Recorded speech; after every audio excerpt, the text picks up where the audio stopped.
मध्ये आपल्या सर्वांचं स्वागत आहे. राज्यसेवेचा जो नवीन पॅटर्न आहे, वर्णनात्मक पॅटर्न आहे, त्याचं डिस्क्रिप्टिव्ह पॅटर्नची आपली जी इंटिग्रेटेडची बॅच आहे, जिचं 2025च्या राज्यसेवेचं आपलं एक टार्गेट आहे, त्या बॅचचं हे 5वं लेक्चर आहे, ज्यामध्ये आपण GS4 जो सगळ्यांकरता कुतूहलाचा विषय आहे, कारण की बऱ्याच विद्यार्थ्यांकरता हा नवीन आहे किंवा तुमच्या शालेय जीवनामध्ये एज्युकेशनल बॅकग्राऊंड मध्ये हा विषय एक थोडस मूल्य शिक्षणाचा जर तासिका आपल्या शालेय जीवनामध्ये सोडली, जे आपण दिवसाच्या सुरुवातीला आपल्याकडनं करून घेतलं जायचं शाळेमध्ये, ते सोडलं तर फॉर्मल एज्युकेशन मध्ये असं नीतिशास्त्र, मूल्यव्यवस्था, तत्व या गोष्टींवरती जास्त काही चर्चा आपल्याला आजपर्यंत झालेली दिसत नाही.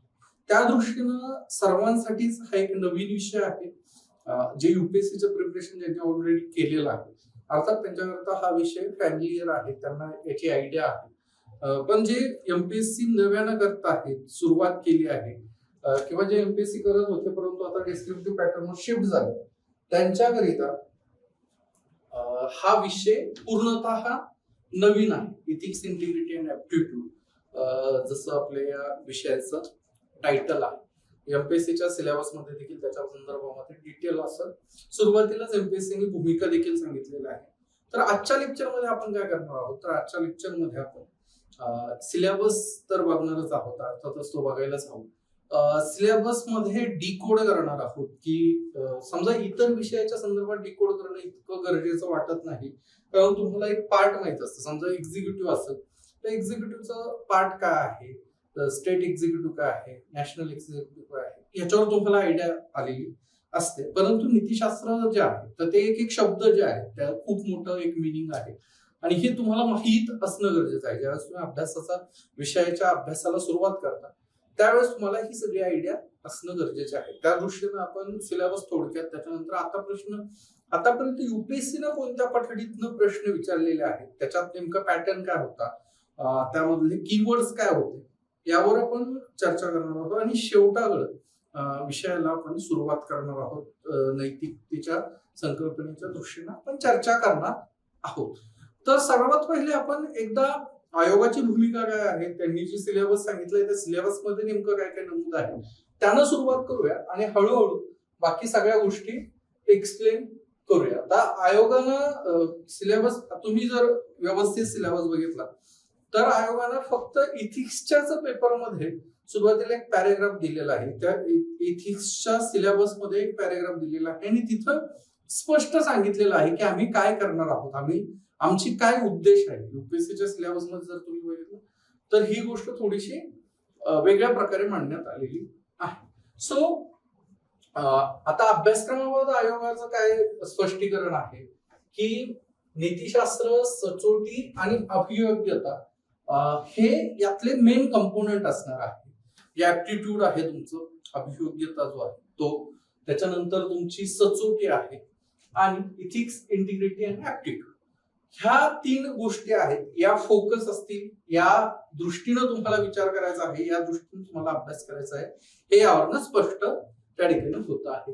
त्यात पुढे काय लिहिलंय, आता हे मी थोडंसं डिटेल मध्येच याकरता घेतलंय मुद्दामहून, कारण की आपल्याला युपीएससी जर काही किंवा एमपीएससी जे काही सांगते आहे तर ते तुम्हाला शब्दशः वाचावं लागेल, त्याचा अर्थ समजून घेणं गरजेचं आहे.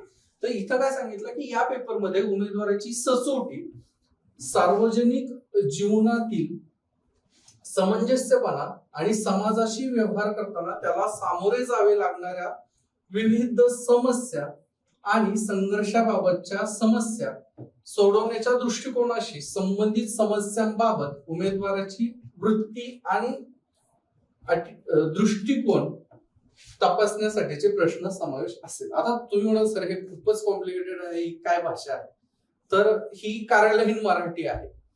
ही जे ट्रान्सलेशन आहे ते ट्रान्सलेशन खूप जड आहे. त्याचा मी अर्थ तुम्हाला डिकोड करून सांगतो की या पेपरमध्ये बेसिकली काय करण्यात येणार आहे की अशा प्रकारचे प्रश्न किंवा अशा प्रकारच्या सिच्युएशन तपासण्यासाठीचे प्रश्न विचारले जातील ज्याच्यामध्ये त्याची उमेदवारीची सचोटी काय आहे, त्याच्यानंतर सार्वजनिक जीवनात त्याचा समंजस्यपणा काय आहे, तो सार्वजनिक जीवनात कसं वागू शकतो, त्याच्या वेगवेगळ्या गोष्टींकडे बघण्याचा दृष्टिकोन काय आहे, समाजाशी व्यवहार करताना त्याला कोणत्या प्रकारच्या समस्यांना सामोरे जाणं अभिप्रेत आहे आणि तशा सिच्युएशन मध्ये त्याचा काय रिस्पॉन्स असेल. म्हणजे ज्यांनी पेपर बघितलेला असेल किंवा ज्यांनी प्रिलिम्स दिलेले असेल त्यांना याची आयडिया असेल की डिसिजन मेकिंगचे प्रश्न सीसॅटच्या पेपरमध्ये शेवटी 5 प्रश्न त्या ठिकाणी येतात, ज्याच्यामध्ये तुम्हाला माहिती आहे की ऑप्शनला यावर्षी त्याच्यावर खूप चर्चा देखील झाली वेगवेगळ्या कारणांकरिता. तर त्या प्रश्नांमध्ये काय होतं, तर त्या प्रश्नांमध्ये तुम्हाला मार्क एक ग्रेडेड मार्क्स दिले जातात, 2.5, 1.5, 1, 0. म्हणजे काय ते प्रत्येक ऑप्शन चुकीचा म्हणजे असा फिक्स्ड असा आन्सर नाहीये काही गोष्टींचा. तुम्ही त्याची क्रमवारी घेतलेली आहे की हे जास्त मोस्ट अप्रोप्रिएट आन्सर हे आहे त्याला 2.5 मार्क, हे त्याच्यापेक्षा थोडस कमी अप्रोप्रिएट आहे ह्याला 1.5 मार्क, हे त्याच्याही पेक्षा कमी अप्रोप्रिएट आहे पण ह्याला चुकीचं म्हणू शकत नाही त्याला 1 मार्क, आणि जे कम्प्लिटली चुकीचं आहे ते 0 मार्क.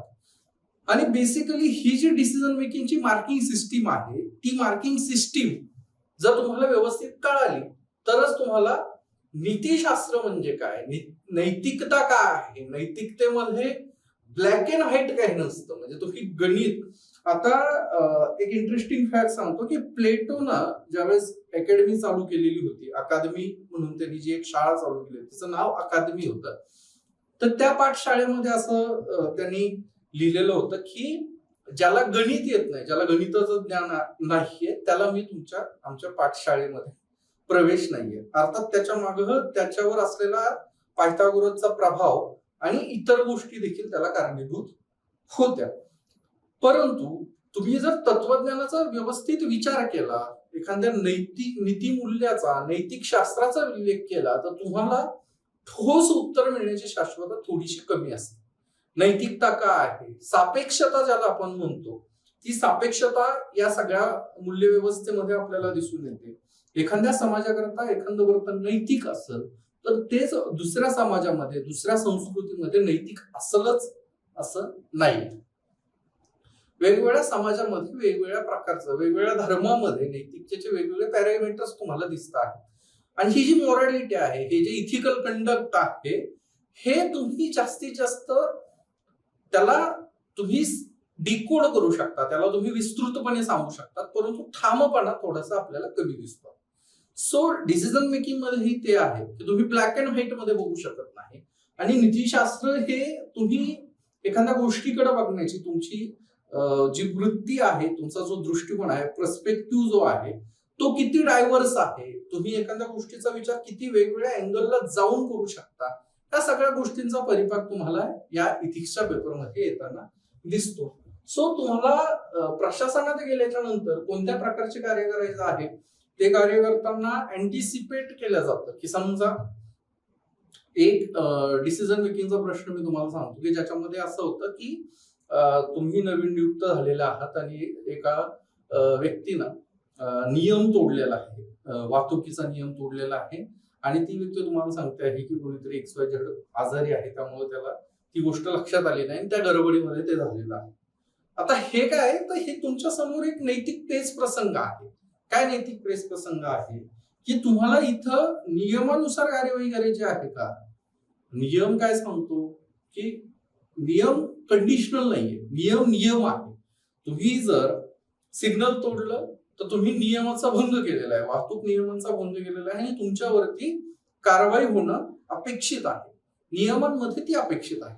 फेरच आता तुमची नैतिकता काय सांगते, तुमचं मूल्य व्यवस्था काय सांगते, तुम्हाला आता त्या व्यक्तीच्या मागे असलेली गडबड बघायची आहे, तो ती जी गोष्ट सांगतो आहे त्याच्या गोष्टी सांगण्यामध्ये ती सत्यता आहे का ती तपासायची आहे, आणि त्याचं जे कंडक्ट आहे ते लिगली इनकरेक्ट असलं तरी ते मॉरली इनकरेक्ट आहे का हे देखील तुम्हाला बघायचं आहे.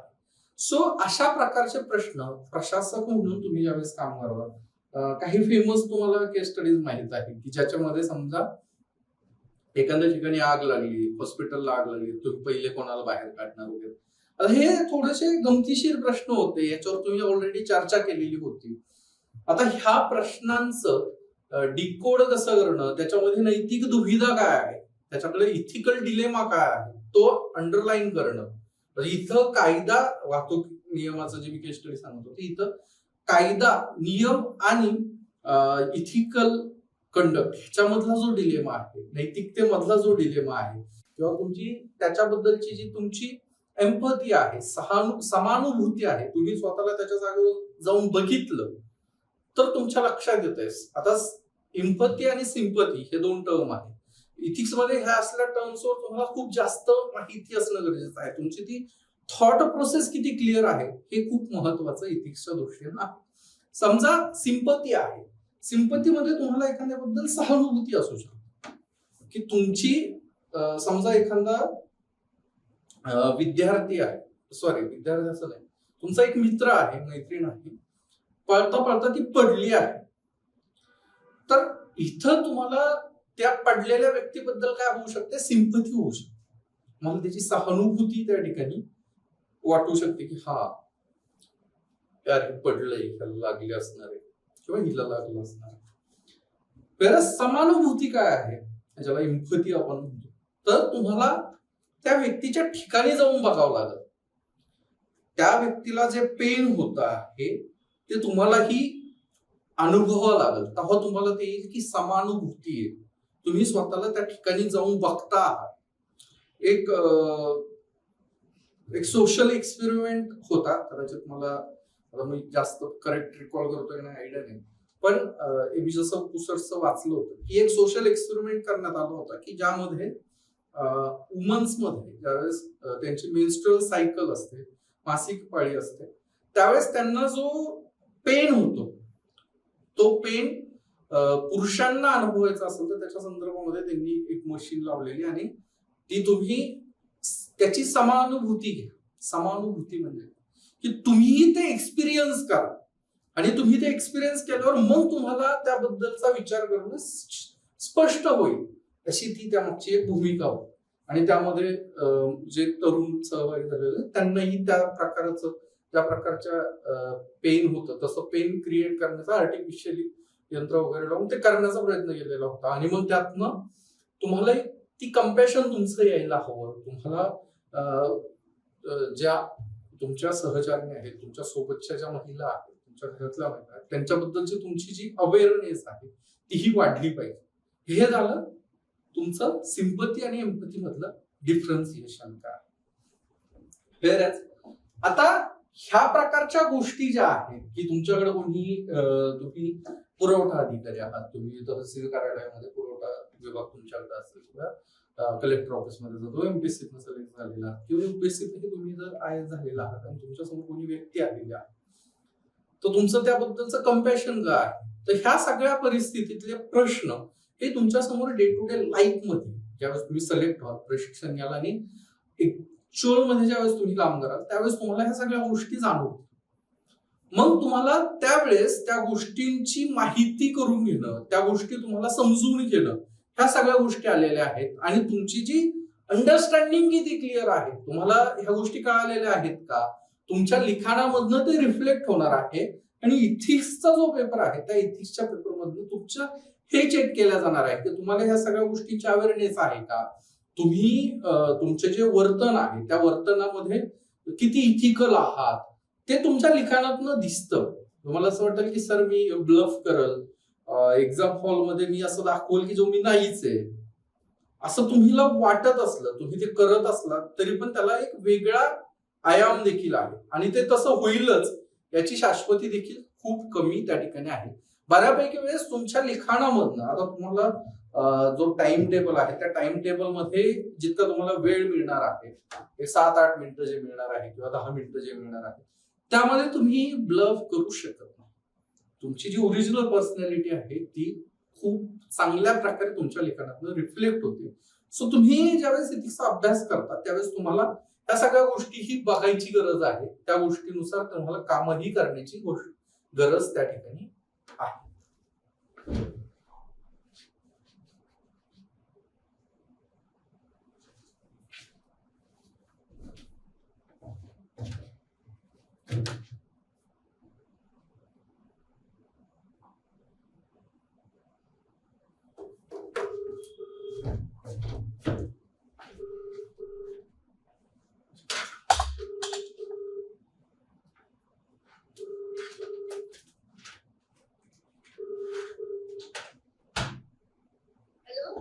प्राची, हे कॅमेरा आता आपण कनेक्ट करत नाही का लॅपटॉपला?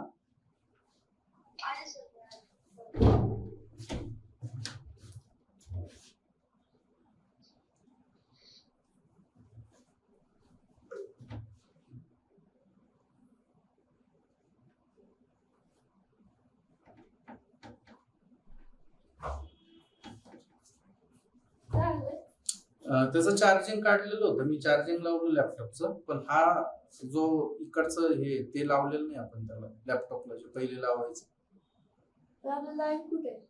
ओके, ते लाईव्ह करताय का? हा, ते लाईव्ह साठीच आहे. ओके, मग काय मला वाटलं की ते असं पण पॉवर सप्लाय म्हणून घेतोय. नाही, फक्त ते चार्जिंगची वायर एकच आहे तिथे खाली, ओके, तेवढी लावली की फक्त. ठीक.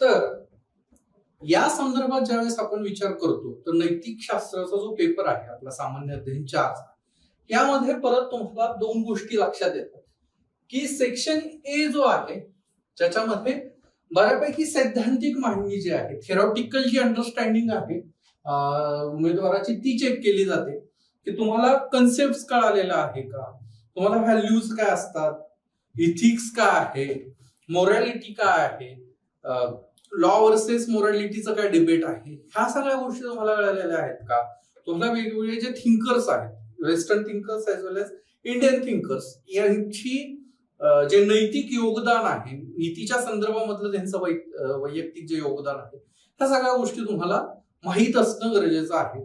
ते तुमचं सेक्शन ए मध्ये चेक केलं जातं. हे सेक्शन बी बद्दलची जी माहिती आहे ती तुम्हाला इथं लक्षात येते की या संदर्भामध्ये जे काही पैलू आहेत ते निश्चित करण्यासाठी घटना अभ्यास म्हणजे केस स्टडीज ज्या आहेत त्या केस स्टडीज तुम्हाला दिल्या जातात की तुम्हाला वेगवेगळ्या सिच्युएशन्स दिल्या जातात. तुम्ही जर युपीएससीचा इथिक्सचा पेपर बघितला असेल तुमच्या लक्षात येईल की सेकंड सेक्शन मध्ये पूर्ण केस स्टडीजच असतात आणि फर्स्ट सेक्शन मध्ये पूर्ण थेरॉटिकलच पेपर त्या ठिकाणी असतो. सो केस स्टडीज लिहिण्याची एक वेगळी पद्धत आहे. केस स्टडीज मध्ये इथिकल डिलेमा फाइंड करणं, त्या कंडिशन्स मध्ये तुमचे ऑप्शन्स काय आहेत, जर पेपरमध्ये ऑप्शन दिलेले असतील तर वेगळा विषय आहे, जर ते पेपरमध्ये दिलेले नसतील तर तुम्ही काय त्याच्याबद्दल तुम्हाला ऑप्शन वाटतात ही सगळी सिच्युएशन हँडल करताना तेही तुम्हाला लिहावं लागतं. त्याच्यानंतर तुम्हाला ते लिहिताना त्या संदर्भात काही कंटेम्पररी एक्झाम्पल्स द्यावं लागतात, उदाहरणं द्यावं लागतात.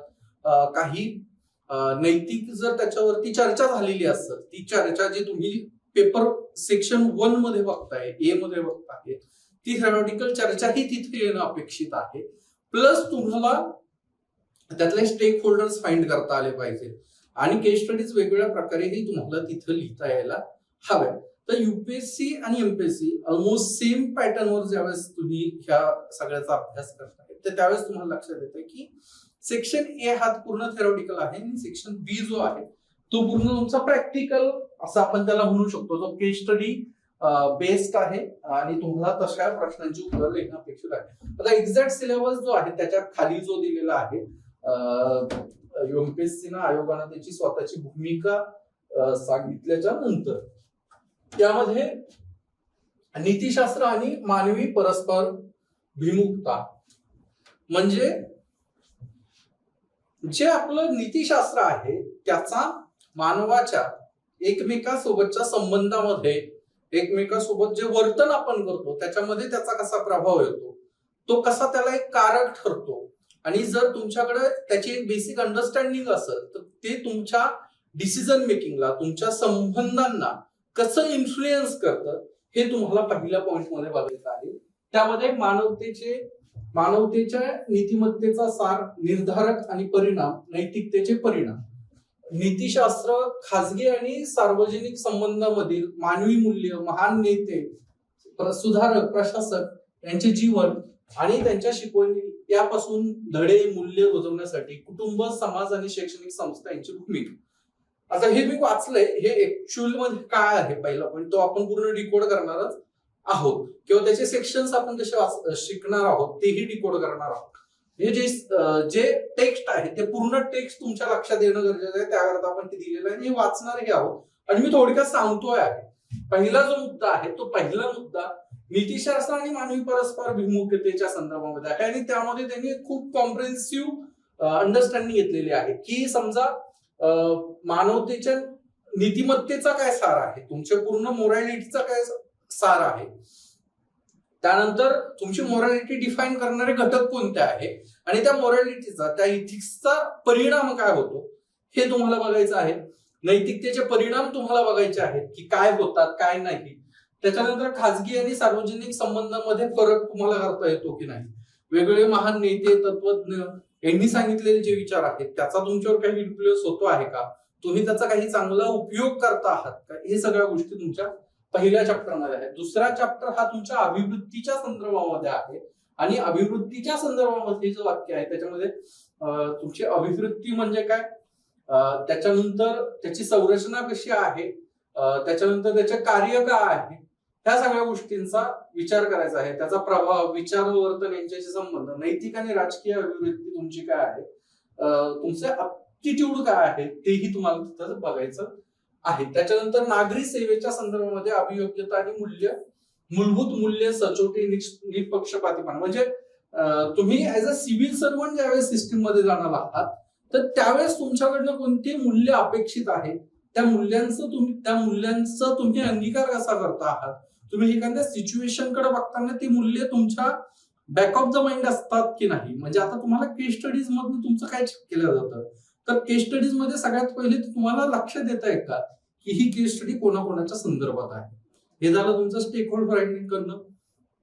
सेकंड फेज मध्ये तुम्हाला त्याच्यामधले नैतिक दुविधा, इथिकल डिलेमास तुम्हाला लक्ष देता येत का की नेमके कोणते कोणते इथिकल प्रॉब्लेम्स ह्या पूर्ण केस स्टडी मध्ये आहे.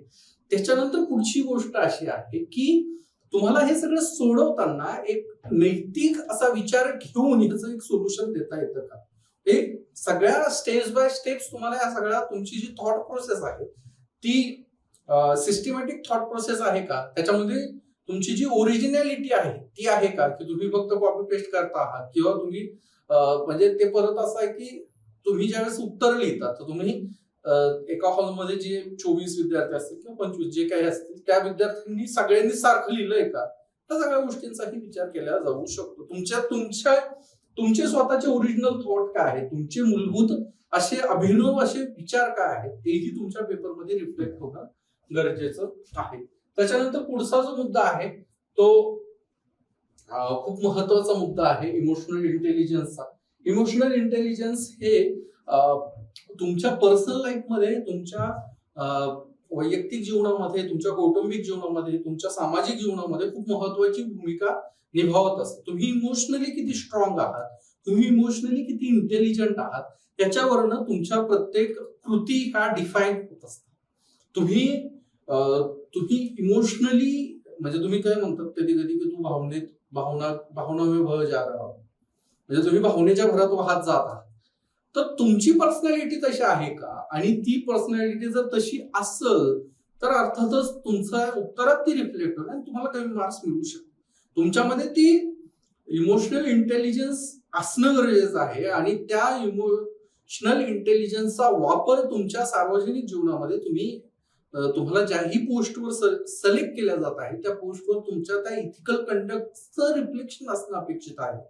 म्हणून नीतिशास्त्राच्या या सिलेबस मध्ये इथिकल तुम्हाला इमोशनल इंटेलिजन्स काय आहे हे समजून घ्यायचं आहे. इमोशनल इंटेलिजन्स ज्यावेळेस तुम्हाला समजेल, ऍज अ कन्सेप्ट समजेल, तर तुम्हाला त्याचं एक कॉम्प्रिहेन्सिव्ह अंडरस्टँडिंग येईल आणि मग त्याच्यानंतर तुम्ही स्वतःमध्ये बघाल की खरंच मी इमोशनली इंटेलिजंट आहे का, नसेल तर माझ्यामध्ये काय कमतरता आहे आणि मी कोणत्या कमतरतांवर कसं काम करू शकतो ज्यानं माझ्यामध्ये एक इथिकल इंटेलिजन्स येईल आणि त्याचं रिफ्लेक्शन माझ्या पर्सनॅलिटीमध्ये होईल, माझ्या इथिक्सच्या उत्तरामध्ये होईल आणि तेच इमोशनल इंटेलिजन्स माझ्या सिलेक्शनचं, माझ्या निवडीचं एक कारण ठरलं आणि मी ज्यावेळेस प्रशासनात जाईल त्यावेळेस इमोशनली इंटेलिजंट डिसिजन घेईल, तसं माझं वर्तन असं असा एकंदरीत कॉम्प्रिहेन्सिव्ह विचार तुम्हाला इमोशनल इंटेलिजन्स आणि एकंदरीत GS4च्या सिलेबस बद्दल करावं लागेल. तरच तुम्हाला ह्याची अंडरस्टँडिंगही येईल, तुमच्या उत्तरामध्येही ती डेप्थ येईल आणि तुम्हाला त्या सगळ्या गोष्टी समजूनही घेता येईल. त्याच्यानंतर भारत आणि जगातील नैतिक विचारवंतांचे आणि तत्वज्ञानाचे योगदान, यामध्ये हे वेगवेगळे तत्वज्ञ आहेत, त्यांचे नाव आपण पुढे दिलेलेच आहे. त्यांचे विचार काय आहेत, त्यांच्या विचाराचा तुम्हाला फायदा काय झाला, एंड्स अँड मीन्सचं डिबेट काय आहे, गांधींच्या विचारामध्ये नेमका कोणत्या प्रकारचा विचार आहे, ते एंड्सवर भर देतात की मीन्सवर, म्हणजे मार्ग की फल निष्पत्ती याचा विचार काय आहे, या सगळ्या गोष्टींचा विचार तुम्हाला तिथं करणं अपेक्षित आहे. लोक प्रशासनातील आणि सार्वजनिक नागरी सेवा मूल्य आणि नैतिकता, म्हणजे पब्लिक ऍडमिनिस्ट्रेशन मध्ये तुमच्या सिव्हिल सर्व्हिसेस मध्ये नेमक्या कोणत्या कोणत्या गोष्टींच्या अपेक्षा आहेत, त्या गोष्टी कशा आहेत, त्यांचा अर्थ काय आहे, ते तुमच्या डे टू डे लाईफ मध्येही येतात का, येत असेल तर त्याच्याबद्दलचं तुमचं आकलन काय आहे, तुम्ही त्याला कसं बघता, त्या सगळ्या गोष्टींचा विचार तुम्हाला या सेक्शन मध्ये करायचा आहे. त्याच्यानंतर प्रशासनातील सभ्यता, ज्याला इंग्लिशमध्ये ऍडमिनिस्ट्रेटिव्ह प्रोबर्टी असं त्याला म्हणतात. आता प्रोबर्टी मध्ये काय येतं, तर लोकसेवेची संकल्पना काय आहे, प्रशासन आणि सभ्यता यांचा तत्वज्ञानात्मक आधार काय आहे, आणि एकंदरीतच माहितीची देवाणघेवाण काय, म्हणजे त्याच्यामध्ये तुमच्या आरटीआय येईल, सरकारमधील पारदर्शकता काय आहे, माहितीचा अधिकार काय आहे, मॉडल कोड ऑफ कंडक्ट काय आहे, इथिकल कंडक्ट कोणता आहे, त्या सगळ्या गोष्टी तुम्हाला ह्यामध्ये बघायच्या आहे. मॉडल कोड ऑफ कंडक्ट मध्ये तुम्हाला आचारसंहिता म्हणता येईल, आणि नीतिसंहिता म्हणजे काय, तर मोरल कोड ऑफ कंडक्ट जो आहे तो तुमचा याच्यामध्ये नीतिसंहितेमध्ये. नागरिकांची सनद जी आहे, सिटीजन चार्टर काय आहे, वर्क कल्चर काय संकल्पना आहे, सेवा प्रदानाचा दर्जा काय आहे, म्हणजे सर्व्हिस डिलिव्हरीचा दर्जा काय आहे, आणि सर्व्हिस डिलिव्हरीच्या संदर्भामध्ये जर तुम्ही विचार केला तर ह्या सेक्शन मध्ये कदाचित पहिल्याच वर्षी तुम्हाला या पॉइंटला धरून जो आता तुम्हाला कदाचित असं वाटेल की हे काहीतरी वेगळं आहे, परंतु मी तुम्हाला एक जस्ट सांगतो आहे की सेवा प्रदानाचा दर्जा या अंगानं जर तुम्हाला एमपीएससीच्या पहिल्या पेपरमध्ये महाराष्ट्र लोकसेवा विधेयकाच्या संदर्भात जर प्रश्न विचारला तर जास्त चकित होऊ नका, कारण की तुम्ही असं म्हणू शकता की सर हे तर GS2 चा प्रश्न GS4 मध्ये कसा आला वगैरे वगैरे, परंतु सेवा प्रदानाचा जो दर्जा आहे त्याकरिताच तुमचं लोकसेवा विधेयक आहे, ज्याच्यामध्ये नागरिकांना हक्क आहे, त्याची एक टाइम लाईन आहे, आणि त्याला जे सिटीजन चार्टर मध्ये जे नमूद केलेलं असतं त्याला जे लिगल बाइंडिंग नसतं, त्याला जो लिगल अधिकार नसतो, आधार नसतो, तो आधार तुम्हाला लोकसेवा हक्क कायद्यामध्ये त्या ठिकाणी देता येतो. त्याच्यानंतर सार्वजनिक निधीचा विनियोग काय आणि भ्रष्टाचाराचे आव्हान काय. प्रोबेटीमध्ये जास्तीत जास्त तुमच्या इथिकल कंडक्ट सोबत तुम्ही वर्तन करताना भ्रष्टाचार टाळणं, उत्तरदायित्व तुमच्यामध्ये येणं, एक सभ्य नागरिक सेवक जो आहे, सिव्हिल सर्वंट जो आहे, त्याचं कसं एक आयडियल स्वरूप असायला हवं, त्यांना कोणते कोणते मूल्य अंगीकृत केले पाहिजे, हे सगळं तुम्हाला इथं बघायचं आहे. आणि वरील समस्यांवरील घटना अभ्यास, जे आपण पहिलेही बोललो, केस स्टडीचं पूर्ण एक सेक्शन येतं, त्या सेक्शन मध्ये तुम्हाला हे जे थेरोटिकल आहे हे थेरोटिकल इंटिग्रेट करूनच लिहावं लागतं. जर तुम्ही टोटली डिफरंट लिहिलं तर तुम्हाला मार्क्स कमी येण्याची शक्यता दाट असते. सो ही गोष्ट तुम्ही लक्षात ठेवा.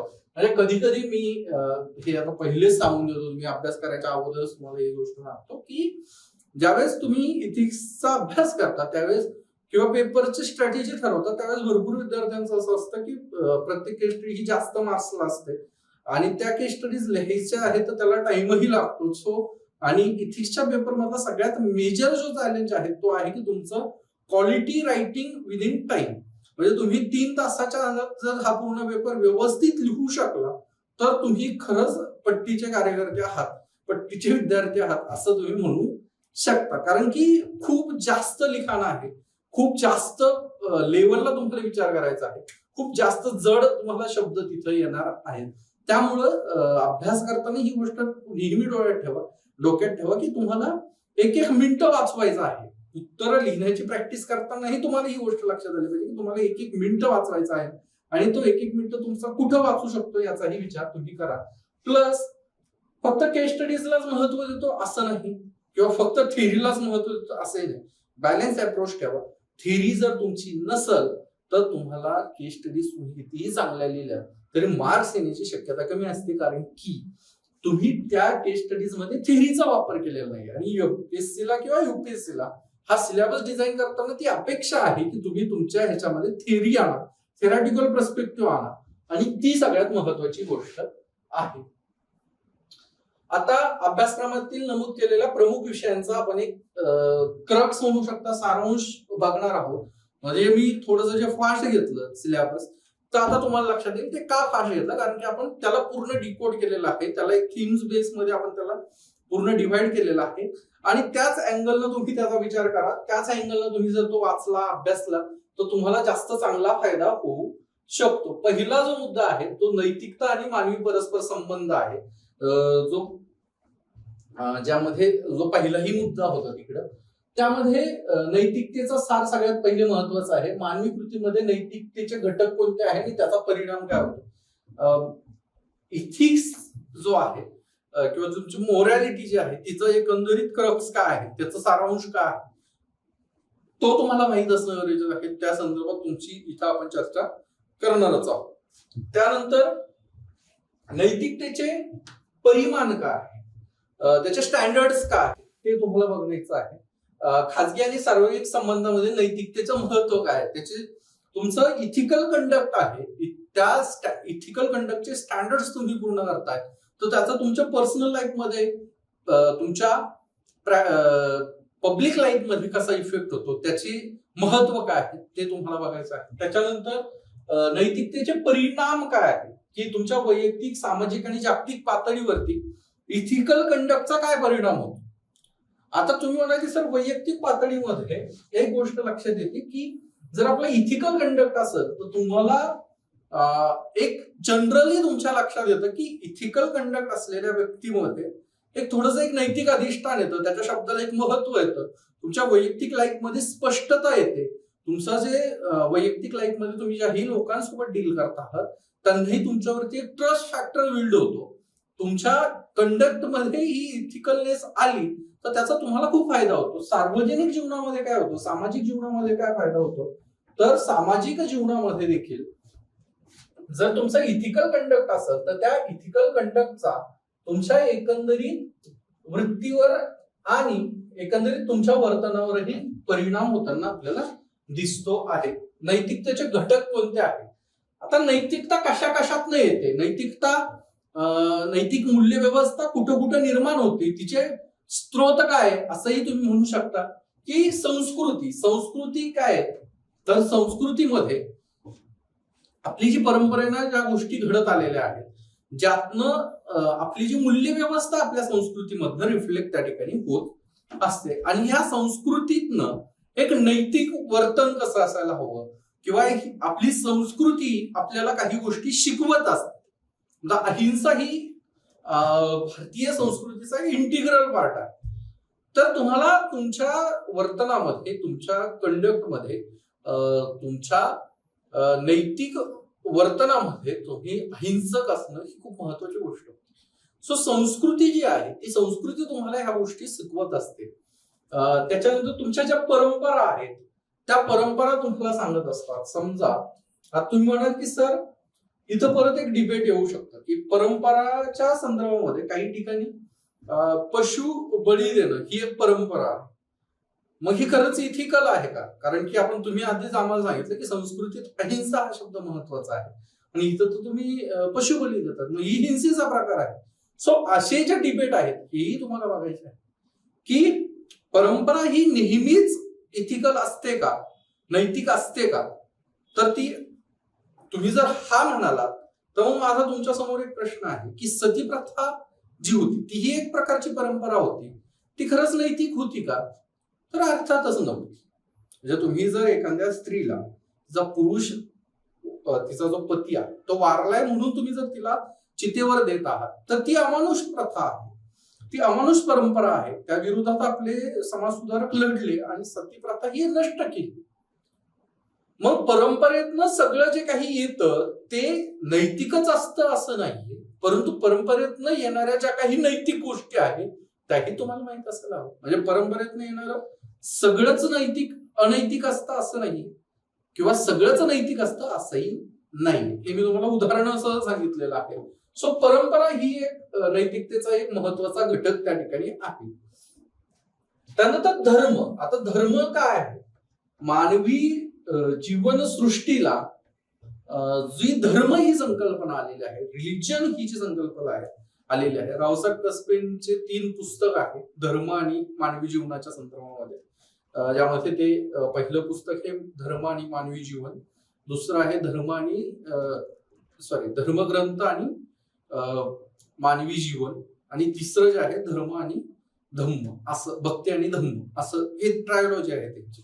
तर या पुस्तकांमध्ये मानवी जीवनावर, मानवाच्या एकंदरीत त्याच्या विचारविश्वावर, त्याच्या वर्तनावर धर्माचा कसा पगडा आहे, धर्म कसा त्याला इन्फ्लुएन्स करत असतो, धर्म त्याला काही कृती करताना कसा ड्रायव्हिंग फोर्स असतो, ह्या सगळ्या गोष्टींची चर्चा केलेली आहे. सो आता मी आता तुम्हाला काही सजेस्ट करणार नाही की तुम्ही ते वाचा, कारण की इथं आपण एक घटक म्हणून धर्माकडे बघतो आहोत. मग धर्म तुमच्या नैतिक वर्तनेवर कसा परिणाम करतो. आता काही जे आर्ग्युमेंट्स आहेत धर्माच्या बाबतीमध्ये, तर ते अर्थातच धर्माच्या बाबतीमध्ये खूप टोकाचे हे आर्ग्युमेंट्स आहेत, आणि ते दोन्ही बाजून आहेत. धर्म मानणारेही टोकाचा आर्ग्युमेंट करतात आणि धर्म न मानणारेही टोकाचा आर्ग्युमेंट करतात. आपल्याला त्या टोकाच्या आर्ग्युमेंट्स मधनं काही भेटल याची शाश्वती कमी आहे. सो आपण त्याच्या ज्या मिडल पाथ आहे, धर्म या संकल्पनेच्या अवतीभोवती निर्माण झालेलं जे विश्व आहे त्याच्यामधलं जे काही नैतिक आहे ते आपल्याला बघायचं आहे. नैतिक मध्ये काय येऊ शकतं, धर्म या संकल्पनेमध्ये तुमच्या नैतिकतेत काय येऊ शकतं, नैतिक वर्तन काय आहे.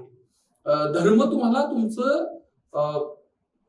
जगातला कोणताही धर्म या, त्या भारतामधले जे मेजर धर्म आहे, हिंदू असतील, मुस्लिम असतील, शीख, ईसाई, बौद्ध, जैन, पारसी, हे जे धर्म आहेत, ह्या धर्मांचं जे तत्वज्ञान आहे, त्या तत्वज्ञानातनं जे काही इथिकल विचार येतात, नैतिक विचार येतात, म्हणजे शीख धर्मियांमध्ये सेवा करणं हा एक गुणधर्म सांगितलेला आहे. हा एक शीख धर्मियांकरताचा एक कंपल्सरी वर्तन त्या ठिकाणी सांगितलेलं आहे की सेवा करायची आहे तुम्हाला, गुरुद्वारामध्ये सेवा करायची आहे. मागे एक प्रकरण झालं, जे शिरोमणी अकाली दल पंजाब मधला जो पक्ष आहे, त्या पक्षाचे जे नेते आहेत त्यांनी त्यांच्या राजवटीमध्ये ज्या काही गोष्टी झालेल्या होत्या त्याचं पापक्षालन म्हणू शकता तुम्ही, त्याकरता तिथल्या गुरुद्वारामध्ये सेवा केली होती. आता ह्याच्यावर डिबेट झालाय की खरंच एका पॉलिटिकल पार्टीनं एका धर्म जी संस्था आहे त्या धर्मसंस्थेच्या समोर असं वर्तन करणं खरंच अपेक्षित आहे, एका सेक्युलर स्टेटमध्ये हे अपेक्षित आहे, असंही चर्चा त्याच्यावर होऊ शकते. प्लस जो पक्ष, त्या पक्षाला ज्या संविधानातनं, संविधानिक व्यवस्थेतनं त्याला आपण मान्यता दिलेली आहे, त्या पक्षानं अशी गोष्ट करणं अपेक्षित आहे. जर तुम्ही बघितलं तर आपल्या मॉडेल कोड ऑफ कंडक्ट जो आहे ज्याच्यामधलं एक खूप महत्वाचं प्रोव्हिजन आहे की धर्माचा वापर तुम्ही मतं मिळवण्याकरता करू शकत नाही. आता हा खरंच खूप महत्वाचा प्रोव्हिजन आहे, पण त्याचं किती पालन होतं हे आपल्या सगळ्यांना माहीतच आहे. तर हे सगळे जे डिबेट आहे हे तुमच्या लक्षात येणं गरजेचं आहे. तुम्ही पेपर वाचणं का गरजेचं आहे. पेपर वाचण्यावर एक सिरीज केलेली होती, ती तुम्ही बघितली नसल बघितली तर आता बघून घ्या, मी आय सेक्शन मध्ये टाकतो. तिथं तुम्हाला लक्षात येईल की पेपर मधनं ह्या सगळ्या गोष्टीही तुमच्या लक्षात येणार आहे. त्याच्यानंतर नैतिक पेच प्रसंग काय निर्माण होत आहे, वैयक्तिक जीवन आणि शासकीय कारभारातील नैतिक द्वंद्वांची समज तुम्हाला आहे का. म्हणजे तुमच्या वैयक्तिक जीवनामध्ये तुमचा एखादा मित्र आहे, तो मित्र तुमच्या समोर, तुम्ही कलेक्टर आहात असं समजा, तुम्ही एक टेंडर प्रोसेस सुरू केलेली आहे तुमच्या ऑफिसनं, कलेक्टर ऑफिसनं, आणि ह्या टेंडर प्रोसेस मध्ये तुमच्या एका चांगल्या जवळच्या मित्रानं टेंडर भरलेला आहे. आता तो तुम्हाला कॉन्टॅक्ट करण्याचा प्रयत्न करतो, तो तुम्हाला सांगतो आहे की आता मला हे टेंडर मिळायला हो, कारण मी तुझा मित्र आहे. मग इथं तुम्हाला माहिती आहे की इथं एक नैतिक द्वंद्व निर्माण झालेला आहे, इथिकल डिलेमा निर्माण झालेला आहे. आणि हा इथिकल डिलेमा काय आहे की आता मी माझ्या मित्राला हे टेंडर द्यायचं आहे का. जर मी ते तसं करतो आहे तर ही मोरल इनकरेक्टनेस आहे. हा तुम्ही तुमच्या ज्या पद आणि गोपनीयतेची शपथ आहे, कारण टेंडर प्रोसेस म्हणजे गोपनीयता असणं गरजेचं आहे, तिचं तुम्ही उल्लंघन करत आहात. तुम्ही पारदर्शक कारभाराच्या विरोधात जात आहात. तुमचं उत्तरदायित्व जे आहे ते तुमच्या पदाशी आहे, तुमच्या ऑफिसचे आहे, ते तुम्ही तुमच्या पर्सनल लाईफ मध्ये काहीतरी तुमचा मित्र दुखावू नये याकरिता तुम्ही ते करता आहात. म्हणजे तुमचं पर्सनल लाईफ, पर्सनल चॉईसेस आणि तुमचं पदाचे जे सार्वजनिक जीवनामधलं ते तुमचे ज्या पदावर आहात त्या पदाचे नियम, त्याची आचारसंहिता, याच्यामध्ये हे जे द्वंद्व आहे याच्यावर कसा मार्ग काढायचा आणि याच्यावर काढलेला मार्ग हाच तुम्हाला तुमच्या केस स्टडीज मध्येही वापरता येणार आहे. अशा प्रकारच्या अनेक, म्हणजे मी एक एक्झाम्पल दिलं, अशा स्वरूपाच्या अनेक प्रकारचे नैतिक द्वंद्व, इथिकल डिलेमास तुमच्या चर्चेमध्ये, तुमच्या पूर्ण सिलेबस मध्ये त्या ठिकाणी नमूद केलेले आहेत. त्याच्यानंतर खाजगी व सार्वजनिक संबंध, म्हणजे खाजगी आणि सार्वजनिक जीवनातील नैतिक वर्तन कसं असायला हवं. म्हणजे आता कधी कधी या स्वरूपाचे डिबेट होतात की विद्यार्थी सिलेक्ट झाले, ते त्यांची पहिली पोस्टिंग असेल तर त्यावेळेस काय होतं की आपण थोडं भावनिक होतो, इमोशनल होतो, आणि ऑफिसमध्ये आपण आपल्या पॅरेंट्सला घेऊन गेलो तर आपण काय करतो की त्या चेअरवर, समजा आता तुम्ही एखाद्या एक्सपायझेड पोस्टवर, एमपीएससीतली पोस्ट आहे, तुम्ही तहसीलदार झाला किंवा नायब तहसीलदार, तुमची पहिली पोस्टिंग झालेली आहे, तुम्हाला ऑफिशियल चार्ज त्या ठिकाणी मिळालेला आहे. तुमच्या तहसील कार्यालयामध्ये, तुमच्या उपजिल्हाधिकारी कार्यालयामध्ये, एसडी ऑफिसला तुम्ही तिथं गेला, तुम्ही जिथं बसतात ते तुम्हाला आता फोटो सेशनचा आपल्याकडे खूप फॅड आलेला आहे. अर्थात आता त्याच्यावर ही एक वेगळी डिबेट त्या ठिकाणी होऊ शकते. तर फोटो काढताना तुम्ही खुर्चीवर बसलेला आहात, तर आता त्या खुर्चीवर बसताना आपण एक रिस्पेक्ट म्हणून काय करतो, तर विशेषतः मी भरपूर जणांचं बघितलं की आई किंवा वडील त्यांना ज्याच्याही पद्धतीचं असेल त्यांना ते बसवतात किंवा अल्टरनेटिव्ह असेल आणि ते स्वतः उभं राहिलेले असतात. आता इथं काय होऊन जातं की इथं तुमची जी पर्सनल लाईफ आहे, तुमचे जे पर्सनल इमोशन्स आहेत ते तुमच्या अधिकारांवरती, तुमच्या सार्वजनिक जीवनातल्या अधिकारांवरती, वर्तनावरती हवी झालेले. कारण की त्या चेअरवर बसण्याचा जो मान आहे किंवा ते चेअर वर बसण्याची जी सत्ता आहे, जो अधिकार आहे, तो फक्त तुमचा आहे. तुमच्या पॅरेंट्स बद्दल तुमचं रिस्पेक्ट असणं साहजिक आहे, परंतु ते इथिकल कंडक्ट आहे का, तर अर्थातच नाही. कारण की ती जी चेअर आहे ती चेअर तुमच्या करता आहे, तुमच्या करता इन द सेन्स ती काय तुमची प्रायव्हेट प्रॉपर्टी नाही, ती गव्हर्नमेंटची प्रॉपर्टी आहे आणि तिथं तुम्ही काहीतरी परीक्षा पास करून आलात म्हणून तुम्हाला तो अधिकार मिळतो की तुम्ही तिथं बसायचा. तर ह्या गोष्टी ही तुमच्या एकंदरीत वर्तनाला कशा शेप करतात, तुमचे कंडक्ट हे इथिकल असतं की नाही, आणि ह्या सगळ्या गोष्टींचा विचार तुम्हाला ह्या पेपरमध्ये करणं गरजेचं आहे. या स्वरूपाचे प्रश्नही तुमच्या समोर आयोग विचारत त्या ठिकाणी असतात आणि मग उत्तर लिहितानाही तुम्हाला तुमचा तो इथिकलनेस दाखवता आला पाहिजे. आता तुम्ही जर अशा स्वरूपाचं काही केस स्टडी झाले तर तुम्ही जर इमोशनल झाला तर तुमचा प्रॉब्लेम काय होऊन जाईल की तुम्ही इमोशनल झाल्याच्या नंतर तुम्ही काहीतरी लिहून ठेवा की मी तिथं पोहोचलो असलो तरी, आणि हे 101% हे करेक्ट आहे की तुम्ही तिथं पोहोचला आहात की तुमच्या आई वडिलांमुळे पोहोचलेला आहात. पण तुम्ही त्या चेअरवर तुमचा जो सेल्फ, तुमचा जो रिस्पेक्ट आहे त्यांच्याबद्दल, तो कोणी डिनाय करणार नाही.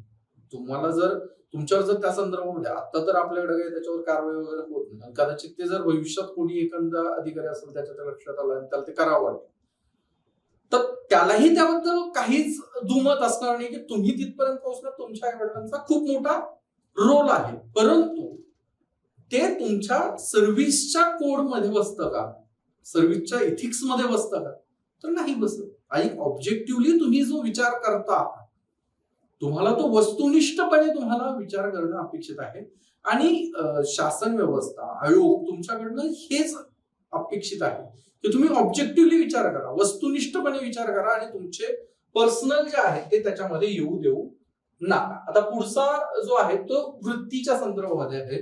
ऍटिट्यूड कसा आहे तुमचा सगळ्या गोष्टींकडे बघण्याचा.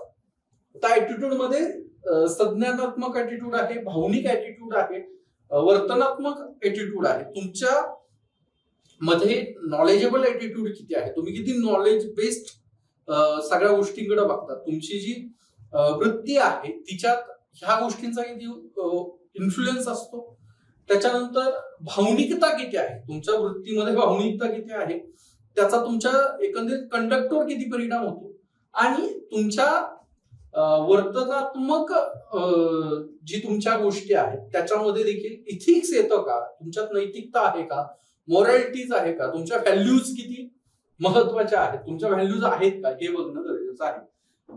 वृत्ती ही जी संकल्पना आहे, ऍटिट्यूडचं नेमकं काय कार्य आहे, ऍटिट्यूड तुमच्या मध्ये काय फंक्शनल कॅरेक्टर डेव्हलप करतो ते बघणं गरजेचं आहे. तुमचं ज्ञान कसं आहे, तुमच्या ज्ञानाचा किती उपयोग होतो आहे, ज्ञानातनं तुमची वृत्ती कशी शेप होते आहे, सामाजिक समायोजन कसं आहे तुमचं, अहंकार, संरक्षण, मूल्य आणि प्रकटीकरण, ह्या सगळ्या ज्या व्हॅल्यूज आहेत, ह्या सगळ्या ज्या कॅरेक्टर्स आहेत, तुमच्यातले कॅरेक्टरिस्टिक्स ज्या आहेत, वैशिष्ट्ये जे आहेत ते कसे आहेत ते बघणं गरजेचं आहे. नैतिक वृत्ती कशी आहे तुमची, नैतिक वर्तनावर तुमच्या कशाचा परिणाम होतो, तुमचं ऍटिट्यूड हे इथिकल आहे का, तुमच्या कंडक्ट मध्ये तुम्ही मोरॅलिटीचा किती विचार करता, ह्या गोष्टी वर देखील तुम्हाला चर्चा करायची गरज आहे. त्या संदर्भात प्रश्नही तुमच्या याच्यामध्ये येणार. तुम्ही सर हे थोडं फास्ट मध्ये होत आहे, त्या फास्ट मध्ये करण्याचं कारणच हे की हे प्रत्येक चॅप्टर आपण शिकवणार. मग तुम्हाला पहिल्या लेक्चर मध्ये ह्याची आयडिया येणं गरजेचं आहे की हे नेमकं काय आहे आणि हे इथिक्स नावाचा जो प्रकार आहे हा नेमका काय आहे हे समजून घेणं आणि हे जास्तीत जास्त डिकोड करणं. म्हणजे त्याला आपण एकदम, कारण सिलेबस खूप कन्साइज दिलेला आहे, जर तुम्हाला ते पूर्ण डिकोड करून नाही सांगितलं तुम्हाला तुमच्या अभ्यासाचा आवाका करणार नाही, तुम्हाला तुमचे रिसोर्सेस फाइंड करणं याच्यामध्येही प्रॉब्लेम त्या ठिकाणी येऊ शकतो. त्याच्यानंतर नैतिक वृत्तीच्या संदर्भामध्ये आपण बघितलेलं आहे राजकीय वृत्ती काय आहे, शासकीय कारभारावर राजकीय विचारसरणीचा प्रभाव. आता तुमचा जो पॉलिटिकल ऍटिट्यूड आहे, पॉलिटिकल ऍटिट्यूड तुमचा जो आहे त्याच्यावर तुम्ही कोणत्या विचारसरणीला मानता, तुम्ही राईट विंग तुमचं पॉलिटिकल इन्क्लिनेशन आहे, लेफ्ट विंग आहे, तुम्ही सेंट्रिस्ट आहात, ह्या सगळ्या गोष्टींचा तुमच्या एकंदरीत डिसिजन मेकिंगवर परिणाम होत असतो, तुमच्या ऍटिट्यूडवर परिणाम होतो. याचाही विचार करणं गरजेचं आहे, ह्याचाही अभ्यास करणं गरजेचं आहे. आणि तुम्ही किती पॉलिटिकली न्यूट्रल होऊन तुम्ही त्या डिसिजन मेकिंग मध्ये पार्ट होतात, तुम्ही कसा तो निर्णय घेता हे महत्वाचं आहे. सामाजिक प्रभाव काय आहे, तुमच्या ज्या वृत्ती आहे तिचा समाजावर कसा प्रभाव होतो आणि तुमच्या एकंदरीत सामाजिक वर्तनावर कसा परिणाम होतो. त्यामध्ये मग नेतृत्व, अधिकार आणि सहकारी दबावाचा वर्तनावर काय परिणाम होतो. म्हणजे तुमचं जे लिडरशिप क्वालिटीज आहेत, तुमच्या जे कलिग्स आहेत त्यांच्यातनं येणाऱ्या काही गोष्टी असतील, त्या सगळ्या गोष्टींवरती नेमका कसा प्रभाव होतो तेही तुम्हाला बघणं गरजेचं आहे. त्याच्यानंतर पुढचा जो पॉइंट आहे तो नागरी सेवांसाठी योग्य क्षमता आणि मूलभूत मूल्य. एक फंडामेंटल व्हॅल्यूज काय असायला हव्या एखाद्या सिव्हिल सर्वंट कडनं, ह्याच्यावरती चर्चा तुम्हाला इथे या ठिकाणी करायची आहे. ज्याच्यामध्ये मूलभूत मूल्य सांगितलेलं आहे की तुमच्यात किती प्रामाणिकता आहे, तुम्ही किती निपक्षपातीपणे निर्णय घेता आहात, वस्तुनिष्ठता ऑब्जेक्टिव्हिटी किती तुमच्यामध्ये आहे, त्यानंतर तुमच्यात पारदर्शकता किती आहे, तुमच्या व्यवहारामध्ये पारदर्शकता किती आहे, ती तुमच्या ऑफिसच्या वर्क कल्चर मध्ये तुम्ही इन्कल्केट करता का, आणि त्याकरता तुमचे डिलिव्हरेट एफर्ट्स असणार आहेत का, आणि ते करण्याकरिता शासकीय योजना कोणत्या आहेत. म्हणजे पारदर्शकता व्यवहारामध्ये यायला हवे, त्याकरता नागरिकाची सनद कशी मूलभूत असा परिणामकारक ठरलेली आहे. पारदर्शकता येण्याकरिता माहितीचा अधिकार असेल, गव्हर्नन्सचं डिजिटलायझेशन करणं असेल, ह्या सगळ्यांचा कसा परिणाम होतो हे तुम्हाला या पॉइंटच्या अंतर्गत बघायचं आहे. लोकसेवेची समर्पण वृत्ती काय आहे, तुमचे डेडिकेटेडनेस किती आहे, लोकांच्या बद्दल पब्लिक सर्व्हिस बद्दल तुमची डेडिकेटेडनेस किती आहे हेही तुम्हाला बघायचं आहे. समानुभूती आणि सहानुभूती मी जे पहिलेही बोललेलो आहे, दुर्बल घटकांच्या समस्यांचा विचार करताना हे मूल्य तुमचे खूप महत्वाचे ठरतात. समानुभूती म्हणजे काय, तर तुम्ही त्या व्यक्तीच्या जागेवर जाऊन तुम्ही त्याचे दुःख, त्याची परिस्थिती अनुभवता, त्याची अनुभूती घेता. आणि सहानुभूती काय आहे की तुम्हाला कळत आहे हे जे प्रश्न आहे, ह्या व्यक्तीला हे प्रॉब्लेम आहे, ह्याच्यावर आपल्याला काम करायची गरज आहे, आणि तुम्ही सिम्पॅथेटिकली त्या व्यक्तीच्या प्रॉब्लेम्स कडे बघतात, त्याचे प्रॉब्लेम्स ऍड्रेस करण्याचा प्रयत्न करतात आणि त्यातनं एक मार्ग काढण्याचा प्रयत्न करतात. आता ही वृत्ती डेव्हलप कशी होती, त्याचे कारणीभूत असलेले घटक कोणते आहेत, त्या सगळ्यांचा थिअरॉटिकल अभ्यास तुमच्याकडनं अपेक्षित आहे.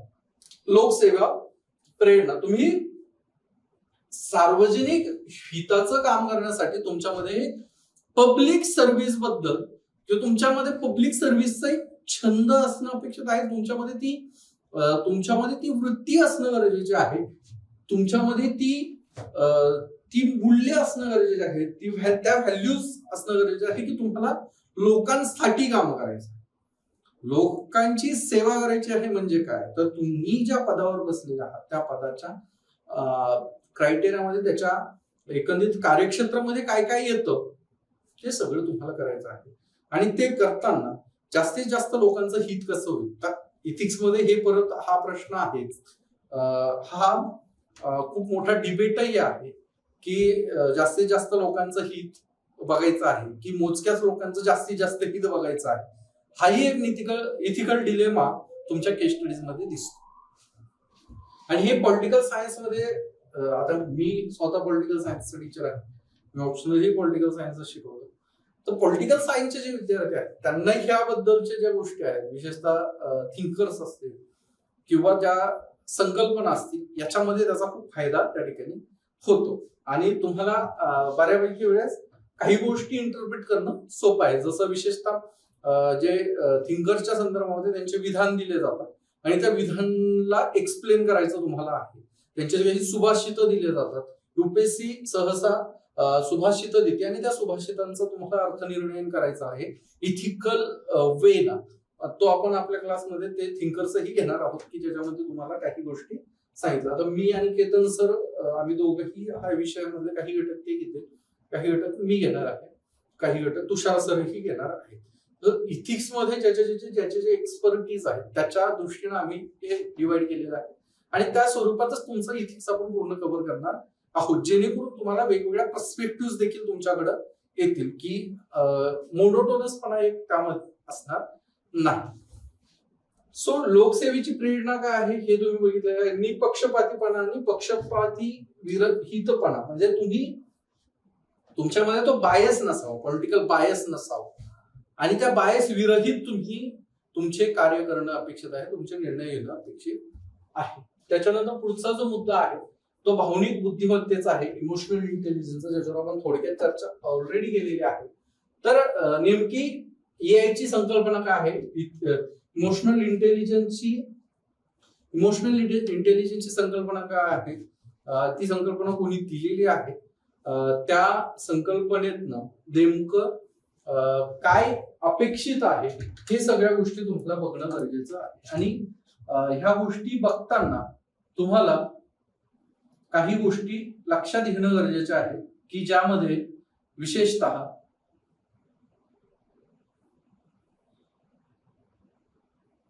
इथिकल ज्यावेळेस तुम्ही कंडक्ट करता आहात किंवा तुमच्या एकंदरीत कार्यप्रणालीमध्ये ह्या सगळ्या गोष्टींना कसं बघितल्या जात आहे, त्याच्या संदर्भामधले काही प्रश्न तुम्ही कसे बघता आहात, ह्या सगळ्या गोष्टी आणि तुमचं जे एकंदरीतच वर्तन आहे आणि जे डॅनियल गोलमनना जी एक संकल्पना इमोशनल इंटेलिजन्सच्या संदर्भामध्ये मांडणी केलेली आहे त्याचा तुम्हाला किती अर्थ कळालेला आहे, तुम्ही ते वर्तन करताना त्या गोष्टी किती रिफ्लेक्ट होत आहेत, त्या सगळ्या गोष्टींची गरज आत्मजाणीव, आत्मनियमन, प्रेरणा, सहानुभूती, सामाजिक कौशल्य, ह्या सगळ्या गोष्टींचं मिळून तुमचं इमोशनल इंटेलिजन्स कसं बनतं, त्या सगळ्या गोष्टी तुम्हाला इथं इमोशनल इंटेलिजन्सच्या चॅप्टरमध्ये बघायचे आहेत. त्याच्यानंतर प्रशासनात तुमचा एआयचा वापर काय होणार आहे.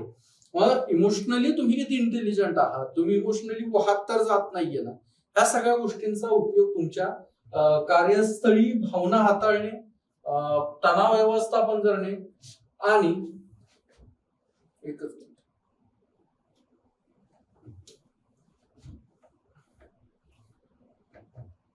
तुमच्या वर्कप्लेसवर कोणत्या प्रकारचे प्रश्न येतात, ते प्रश्न तिथं ज्या कोणत्या प्रकारचे इमोशन्स येतात त्यांना हाताळणं, ह्या गोष्टी येतात.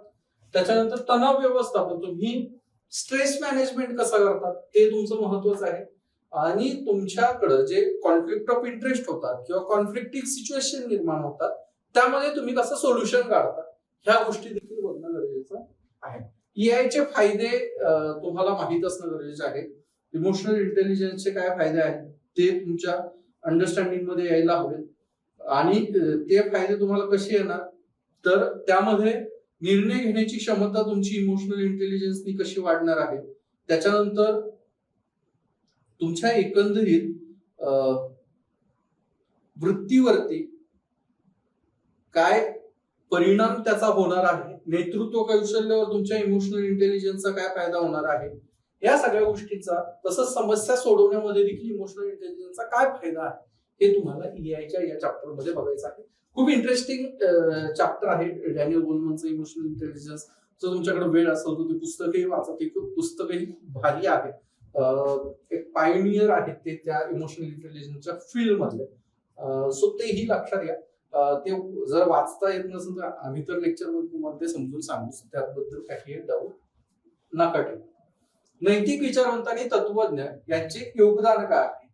आता यामध्ये वेगवेगळे जे तत्वज्ञ आहेत, विशेषतः ग्रीक विचारवंत असतील, प्राचीन मध्ययुगीन आणि आधुनिक विचारवंत असतील, मग ते राजकीय असतील, सामाजिक विचारवंत असतील, समाजशास्त्रीय विचारवंत असतील, या सगळ्यांचा विचार तुम्हाला करायचा आहे. त्यांचे वेगवेगळे सुभाषित काय आहेत, त्यांच्या आता समजा अरिस्टॉटलच्या संदर्भात नायकोमियन इथिक्स काय प्रकार होता, प्लेटोच्या संदर्भामध्ये प्लेटोला लोकांचं इथिकल वर्तन कशामध्ये तो बघतो, म्हणजे त्याचा जो तत्वज्ञ राजा आहे तो कसा काम करावा ह्याचं त्याचं जे एक आयडियलायझेशन आहे, त्याचं जे कन्सेप्च्युअलायझेशन आहे तत्वज्ञ राजाचं, ते सत्यात उतरणं हे त्याच्याकरता इथिकल असतं. किंवा मग त्याच्या इथिक्स मध्ये प्रत्येक ह्याच्यामध्ये समाजामध्ये त्याला समाजाला 3 गुणांमध्ये विभागलेलं होतं आणि ह्या 3 गुणांमध्ये विभागलेल्या समाजातल्या लोकांनी त्या गुणाच्या अनुषंगानं कार्य करणं हे देखील त्याच्याकरता एक न्याय अशी परिस्थिती आहे आणि त्याच्याकरता ते इथिकल कंडक्ट देखील त्या ठिकाणी ठरत आहे. सो एकंदरीत ह्या गोष्टींचा विचार आपल्याला करणं गरजेचं आहे.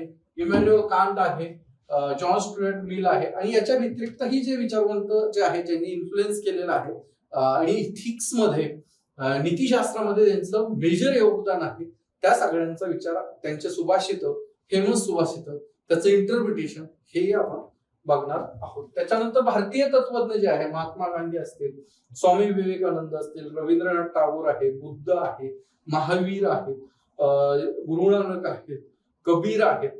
महाराष्ट्राच्या संदर्भामध्ये ज्यावेळेस तुम्ही एमपीएससीचा अभ्यास करता तर त्यामध्ये तुम्ही एकनाथ असतील, संत तुकाराम असतील, संत एकनाथ असतील, संत ज्ञानेश्वर असतील, यांचे विचार काय आहेत, चोखोमेळांचे विचार काय आहेत, नामदेवांचे विचार, जे नामदेवांनी जे वारकरी संप्रदायाचा जो प्रचार आणि प्रसार केलेला आहे, अगदी गुम्हांपर्यंत तो त्यांचा प्रचार आणि प्रसार होता, त्यामध्ये त्यांचं काय भूमिका होती, त्यामधली त्यांच्या विचारामध्ये, त्यांच्या लिखाणामध्ये कोणतं तात्विक अशी गोष्टी आलेल्या आहेत, ह्या सगळ्या गोष्टी तुम्हाला बघणं गरजेचं आहे.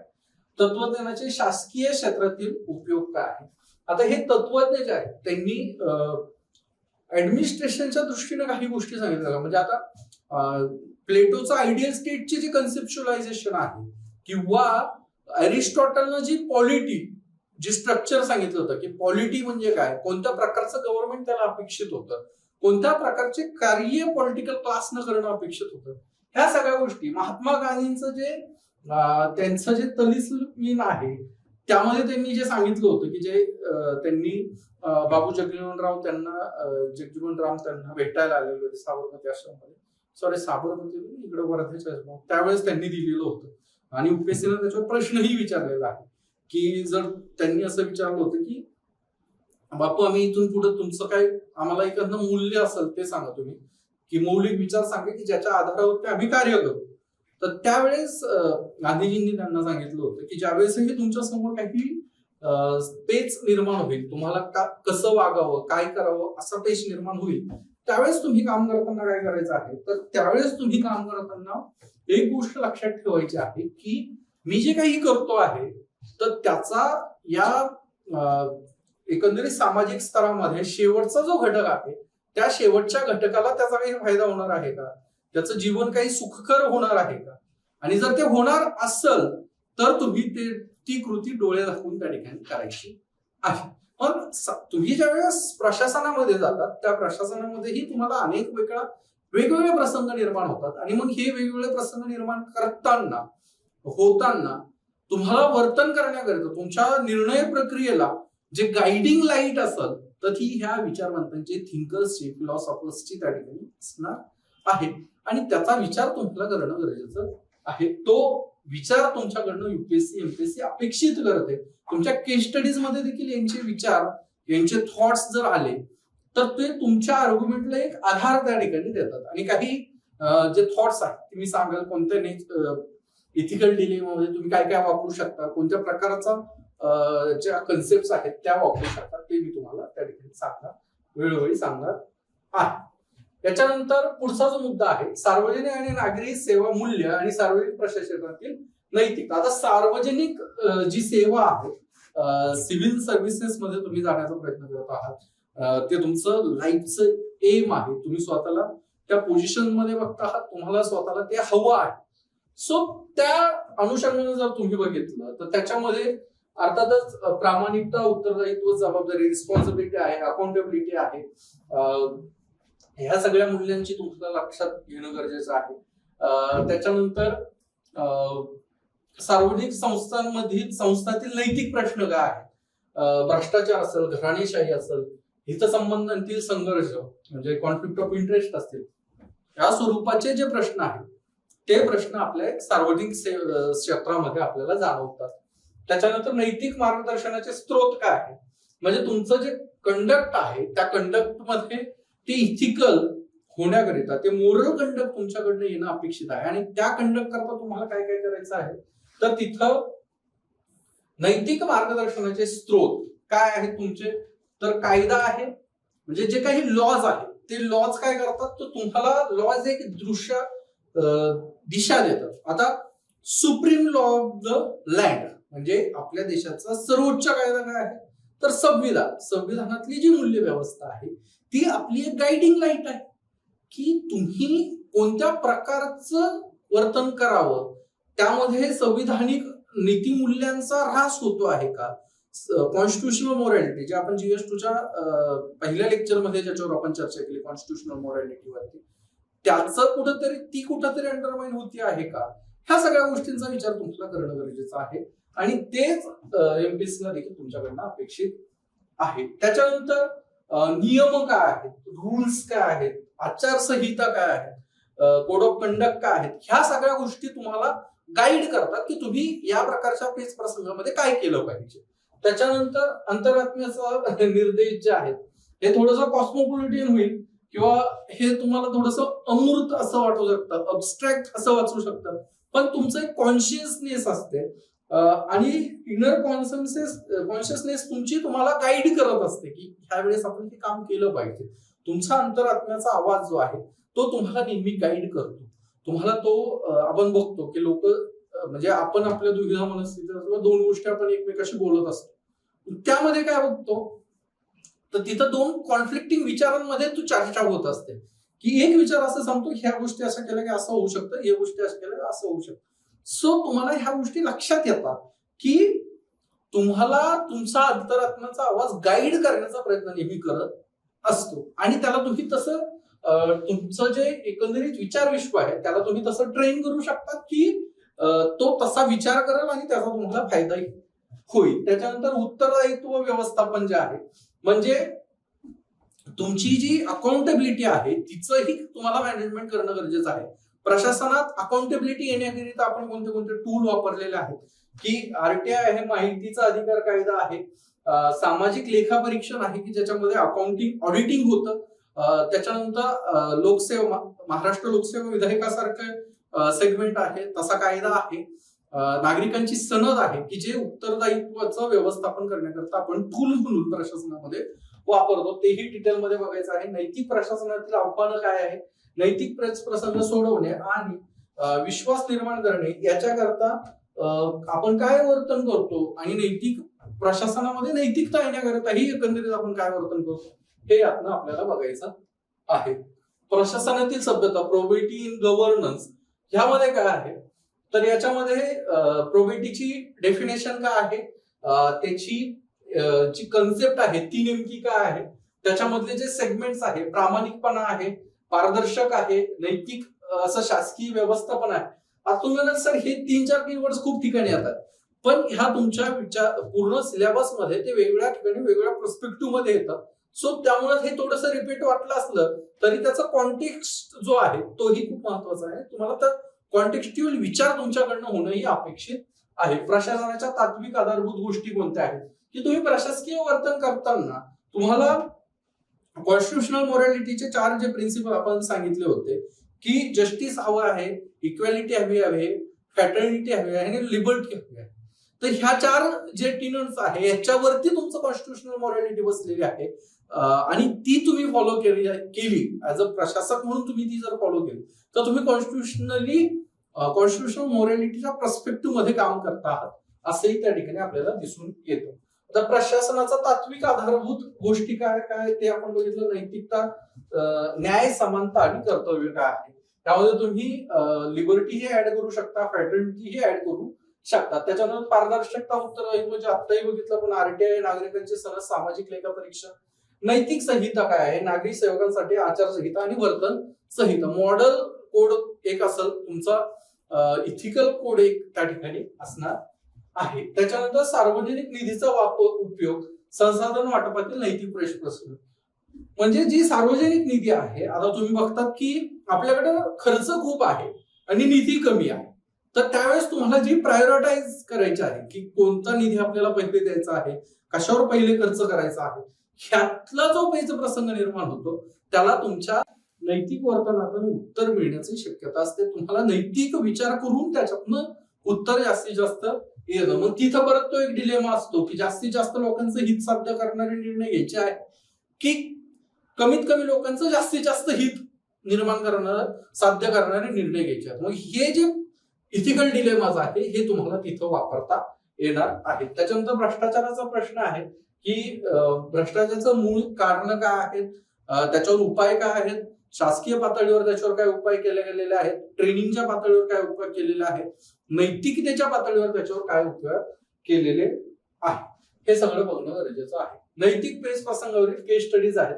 आता ह्या केस स्टडीज मध्ये मुख्यतः 3 जे आयाम आहेत ते आपल्याला बघणं गरजेचं आहे. पहिला आहे की नैतिक तत्वाचा उपयोग करायचा आहे की जे काही शासकीय कार्य करताना जे काही नैतिक द्वंद्व तयार होते तिथं तुम्हाला नैतिक विचार, मूल्यव्यवस्था, मोरॅलिटीज, व्हॅल्यूज वापरणं गरजेचं आहे. त्याच्यानंतर वास्तविक नैतिक प्रेस प्रसंग काय आहे, याच्यामध्ये सार्वजनिक सेवा आणि दबावाखाली निर्णय घेणे किंवा संसाधन वाटपामध्ये दुजाभाव करणं हे तुमच्यामध्ये या स्वरूपाचे जे पेच प्रसंग निर्माण होतात याला कसं टॅकल करायचं, याच्यामध्ये कोणत्या प्रकारची मूल्यव्यवस्था तुमची येणार आहे, कोणत्या प्रकारचे कायदे आहेत आणि त्या कायद्यांनी कसं ह्या सगळ्या वर्तनाला आपण नैतिक कंडक्ट मध्ये करू शकतो आणि ते कसं करायला हवं. म्हणजे तुम्हाला संसाधन वाटप करताना ही तुम्हाला नैतिकतेनं आणि कायदेशीरपणेच निर्णय घेणं अपेक्षित त्या ठिकाणी आहे. समस्या सोडवण्याची पद्धत, मग नैतिक विचारसरणी काय आहे, तुमची समस्या सोडवण्याची नैतिक चौकट काय आहे,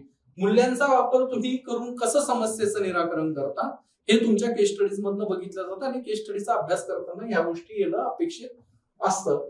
आता ह्याच्यानंतर आपण पीआयक्यूच्या आधारावरती काही त्याचं एक आपण बघूयात की नेमकं कोणत्या कोणत्या प्रकारचे प्रश्न त्या ठिकाणी निर्माण होत आहेत आणि कोणत्या प्रकारचे प्रश्न विचारले गेलेले आहेत त्याचं एक थोडंसं अंडरस्टँडिंग घेऊन त्याच्यानंतर आपण पुढच्या डायरेक्ट सिलेबसला सुरुवात करणार आहोत. सो बी पेशंट, किंवा तुम्ही थोडासा गॅप घेऊ शकता, मोठं लेक्चर होणार आहे, थोडासा गॅप घेऊन तुम्ही परत येऊ शकता आणि परत लेक्चर बघूही शकता. सो आता पुढचा जो मुद्दा आहे तो आहे पीआयक्यूचा. आपण अंडरस्टँडिंग घेतोय की पीआयक्यू नेमके कसे कसे आलेले आहे, युपीएससीचा जो प्रश्न विचारण्याचा पॅटर्न आहे तो कसा कसा आहे. तर काही प्रमुख प्रश्नांचे प्रकार इथं आहे. संकल्पनात्मक प्रश्न म्हणजे तुमची कन्सेप्च्युअल अंडरस्टँडिंग बघितल्या जाते की तुम्हाला कन्सेप्ट कळालेली आहे का, आणि कन्सेप्ट कळालेली असेल तर तुम्हाला ती कन्सेप्ट एकतर तुमच्या पर्सनल लाईफच्या उदाहरणातून एक्सप्लेन करायला सांगितले जाते किंवा जे काही पब्लिक लाईफ मधले जे उदाहरण आहेत त्याच्या आधारे तुम्ही ती तुम्ही समजून सांगा, किंवा एखादी सिच्युएशन दिलेली असते त्या सिच्युएशन मध्ये या प्रकारची संकल्पना तुम्हाला कुठे दिसते ही आयडेंटिफाय करायची असते. म्हणजे कन्सेप्च्युअल प्रश्नामध्ये हे 3 प्रकारे तुम्हाला उत्तर तुमच्याकडनं अपेक्षित त्या ठिकाणी असतात. आणि जर ओपन एंडेड प्रश्न असेल तर 3 प्रकारचे उदाहरणं तुम्हाला द्यावे लागतात. त्याच्यामध्ये नैतिकता, वृत्ती, प्रामाणिकता, भावनिक बुद्धिमत्ता यासारख्या संकल्पनांचा अर्थ, स्पष्टीकरण आणि उपयोग विचारला जातो. म्हणजे ह्या संकल्पनेचा अर्थ काय होतो, त्याचं तुम्ही स्पष्टीकरण द्या, उदाहरणासह स्पष्टीकरण द्या, संदर्भासहित स्पष्टीकरण द्या आणि त्याचं उपयोजन तुमच्या पब्लिक लाईफ मध्ये, तुमच्या सिव्हिल सर्व्हिसेस मध्ये कसं होतं, या प्रकारचा प्रश्न विचारला जातो. विचारवंत आणि तत्वज्ञानावर कसा प्रश्न आतापर्यंत विचारले गेलेले आहेत की भारताने पाश्चात्य तत्वांचे विचार आणि त्यांच्या शासकीय क्षेत्रातील उपयोग विचारले जातात. म्हणजे एकतर काही सुभाषित दिले जातात, ते सुभाषित तुम्हाला डिकोड करायचे आहेत. तसंच वेगवेगळ्या जसं गांधी आहे, कांत आहे, प्लेटो आहे, यांच्या विचारांचा तुमच्या प्रशासकीय जीवनामध्ये कसा फायदा होणार आहे, तुमच्या नागरी सेवेमध्ये त्याचा कसा फायदा होणार आहे, या संदर्भामध्ये प्रश्न विचारले जातात. क्षमता आणि मूलभूत मूल्यांच्या संदर्भात, नागरी सेवेच्या संदर्भातल्या ज्या क्षमता आहेत त्याच्यावर प्रश्न कसे होतात. नागरी सेवांसाठी लागणाऱ्या प्रामाणिकता, निष्पक्षपातीपणा, सहानुभूती, समानुभूती, सार्वजनिक सेवेसाठी समर्पण या गुणांवर आधारित प्रश्न विचारले जातात. मग ह्याच्यामध्ये ह्या कन्सेप्ट तुम्हाला डिकोड करायला विचारल्या जातात किंवा सिच्युएशन देऊन त्याच्यामध्ये ते प्रश्न विचारले जातात की ह्याच्यामध्ये कसं आहे, कसं तुम्ही सॉल्व्ह करू शकतात, किंवा ह्या गोष्टी सत्यात उतरण्याकरिता काय कोणत्या प्रकारची आपण उपाययोजना केलेली आहे. विशेषतः ARC चा जो इथिक्स इन गव्हर्नन्स हा जो आपल्याला रिपोर्ट आहे तोही खूप फायद्याचा त्या ठिकाणी ठरतो की गव्हर्नन्स मध्ये इथिक्स कसं आणू शकतात. मग त्यातले काही सेवोत्तम मॉडेल असेल, ते मॉडेल नेमकं काय आहे ह्याच्यावरती तुम्हाला प्रश्न विचारल्या जातात. केस स्टडी जे तुम्हाला माहिती आहे, एक पूर्ण सेक्शन केस स्टडीचा असतो ज्याच्यामध्ये नैतिकतेच प्रसंगावर प्रश्न येतात, जिथे उमेदवाराला नैतिक तत्वांचा उपयोग करून समस्या सोडवायची असते. की काही इथिकल डिलेमास दिलेले असतात किंवा काही सिच्युएशन दिलेले असतात, त्या सिच्युएशन मधून बाहेर कसं काढायचं आहे, त्याच्यावर उत्तर कसं द्यायचं आहे, ते कसा प्रश्न सोडवायचा आहे आणि त्याच्यात तुमचं इथिकल कंडक्ट मेंटेन ठेवणं, तुमच्या त्यात तुम्ही कोणत्या व्हॅल्यूज वापरतात ते बघणं, या सगळ्या गोष्टी तिथं संयोगानं येतात. आता तयारीसाठीची रणनीती काय आहे, GS4 अभ्यास करतोय आम्ही, तुमच्याकडनं अभ्यास करून घेणार आहे. तर आमचाही अप्रोच आणि तुम्हीही याच्याकडे बघताना कसा एक पर्स्पेक्टिव्ह ठेवला पाहिजे याकरिताचे ही जी चतुसूत्रे आहेत किंवा 5 जे पॉइंट्स आहेत ते तुमच्या लक्षात येणं गरजेचे आहे. सगळ्यात पहिले तुमची संकल्पनात्मक स्पष्टता असणं गरजेचं आहे. तुम्हाला त्या कन्सेप्ट समजून घेणं, त्या कन्सेप्टवर आधारित तुमचं पर्सनल लाईफ काही उदाहरण असतील तर ते, पब्लिक लाईफचे काही उदाहरण असतील ते, करंट मध्ये काही उदाहरणं तुम्हाला पेपर वाचताना भेटले तर ते करंट मधल्या उदाहरणांच्या संदर्भात किंवा तुमच्या एकंदरीत सगळ्या उदाहरणांच्या संदर्भामध्ये एक सजेशन आहे की ते तुम्ही ज्यांचंही गायडन्स घेतात, आमच्याकडे असं तर मी आहे, केतन सर आहे, तुषार सर आहे, यांच्याकडनं ते चेक करून घ्या की हे खरंच ऍप्ट बसत आहे. कधी कधी काय होतं की तुमचं जी कन्सेप्ट आहे ती कन्सेप्टची अंडरस्टँडिंगच कधी कधी त्याच्यामध्ये प्रॉब्लेम्स असतात किंवा ती तुम्हाला एक्झॅक्ट कळालेली नसते. त्यातनं मग तुम्ही अप्लाय करून ती जी काही तुम्हाला समजलेली गोष्ट आहे ती अप्लाय करून जर काही उदाहरणं वापरली तर ती उदाहरणं त्या ठिकाणी काय होतात की तुम्हाला अप्रोप्रिएट उदाहरणं त्या ठिकाणी मिळत नाही आणि तुम्ही काहीतरी मिसकन्सेप्ट तुमचं जे आहे त्यातनं, मिसकन्सेप्शन मधनं ते उदाहरणं आलेली असतात. सो ही गोष्ट टाळायची असेल तुम्ही ज्यांचंही मार्गदर्शन इच्छा असलं तर आम्ही आहोतच. तर आमचं मार्गदर्शन त्या ठिकाणी, मार्गदर्शन इन द सेन्स तुम्ही आम्हाला ते दाखवा की सर हे उदाहरण एक्झॅक्ट बसतं का, नसल बसतं तर मग ह्याच्यात काही चेंज करावं लागतं का, किंवा हे टोटली उदाहरण दुसऱ्या कोणत्या एखाद्या सेगमेंट करता बसत आहे, हे सगळं आपण तिथं चर्चा करू शकतो. कारण तुमचं जितकं अप्रोप्रिएट, जितकं एक्झॅक्ट असं उदाहरण असेल त्यातनं तुम्हाला ती कन्सेप्ट किती चांगली कळाली हे एक्झामिनरला कळणार आहे. सो त्याकरता कॉन्शियस तुम्ही असणं गरजेचं आहे आणि तिथं तुम्ही मदत घेऊ शकता. विचारवंत आणि तत्वज्ञानांचा अभ्यास करायचा आहे, त्यांचे फेमस जे बुक्स आहेत त्या बुक्स मधले काही गोष्टी आहेत, त्यांचे इथिक्सच्या संदर्भातले काही पर्स्पेक्टिव्ह आहेत, त्यांनी व्हॅल्यूजवर कसा भर दिलेला आहे, त्यांची मूल्यव्यवस्था काय आहे, ते ज्या परिस्थितीत होते त्या परिस्थितीमध्ये त्या मूल्यव्यवस्थेचा कसा फायदा होतो, कसा परिणाम होतो. म्हणजे आता प्लेटोचं उदाहरण घ्या, अरिस्टॉटलचं उदाहरण घेतात, ते ज्या काळाचे अपत्य आहेत, म्हणजे प्रत्येक विचारवंत हा एका त्याच्या त्या काळाचा अपत्य असतो, त्या काळामध्ये त्याला जे काही प्रश्न दिसतात त्या प्रश्नावर उत्तर काढण्याचा प्रयत्न तो करतो. म्हणजे मार्क्सचं जर तुम्ही बघितलं, कार्ल मार्क्सच्या संदर्भात बघितलं तर कार्ल मार्क्स हा जी काही इंडस्ट्रियलायझेशन झालं, इंडस्ट्रियलायझेशन मधून जे कामगारांची परिस्थिती निर्माण झाली त्या परिस्थितीला कसं चांगलं करता येईल ह्याच्यातनं त्याला जे काही विचार मांडले ते त्याच्या मार्क्सवादी विचारांमध्ये आलेलं आहे. गांधींनी ज्यावेळेस भारत भ्रमण केलं त्यावेळेस गांधींना जी परिस्थिती दिसलेली आहे, ब्रिटिश हुकूमतच्या अंतर्गत असलेलं पारतंत्र्यात असलेला आपला देश आणि त्यातनं जी मूल्य व्यवस्था गांधींना योग्य वाटली त्यानुसार त्यांनी जे विचार मांडले ते त्यांच्या काळाचा इन्फ्लुएन्स आपल्याला त्याच्यावरती दिसतं आहे. त्यामुळे भरपूर वेळेस कधी कधी आपण चिकित्सा करताना, आपण एखाद्या थिंकरच्या थॉटवर बोलताना आपला मेजर प्रॉब्लेम असा होऊन जातो की आपण त्याला कॉन्टेक्स्ट मध्ये बघत नाही. तो ज्या काळाचा अपत्य आहे त्या काळाचा कॉन्टेक्स्ट सोडून जर तुम्ही त्याच्याकडे बघितलं तर काही गोष्टी तुम्हाला प्रॉब्लेमॅटिक वाटू शकतात. मला उदाहरणच द्यायचं तर इसवी सनाच्या 300 साल पूर्वी ज्यावेळेस अथेन्समध्ये एरिस्टॉटल हा जो ग्रीक विचारवंत आहे, राजकीय विचारवंत आहे, तो ज्यावेळेस सांगतो की समानतेच्या तत्वाच्या संदर्भामध्ये किंवा नागरिकत्वाची जी संकल्पना आहे त्यामध्ये त्यांनी समानता नाही दिलेली आहे. नागरिकत्वाच्या संकल्पनेमध्ये त्यानं सांगितलेलं आहे की नागरिक हा प्रत्येक होऊ शकत नाही. ज्याला नागरिक स्टेट अफेअर्स मध्ये ज्याला सहभाग घेता येईल, त्याला जितका वेळ असेल अशा व्यक्ती त्याच्यामध्ये तो परक्यांना इलिमिनेट करतो, लहान बालकांना इलिमिनेट करतो, स्त्रियांना इलिमिनेट करतो. तर तो जो विचार आहे तो त्या काळाचा विचार आहे. त्या काळामध्ये स्पार्टामध्ये काय होत होतं, स्पार्टामधनं आक्रमण कसे होत होते, ह्या सगळं. आता तुम्ही त्याला डिफेंड करत नाही, परंतु मी तुम्हाला एक सांगतोय की ही सिच्युएशन आहे, त्या सिच्युएशन मध्ये आलेला तो विचार असतो आणि त्यावर जर तुम्ही आता जोड केली तर त्याचा अर्थ काय होतो की तुम्ही आधुनिक मूल्य व्यवस्थेच्या पर्स्पेक्टिव्हनं प्राचीनकालीन विचारांना क्रिटिसाइज त्या ठिकाणी करता आहात.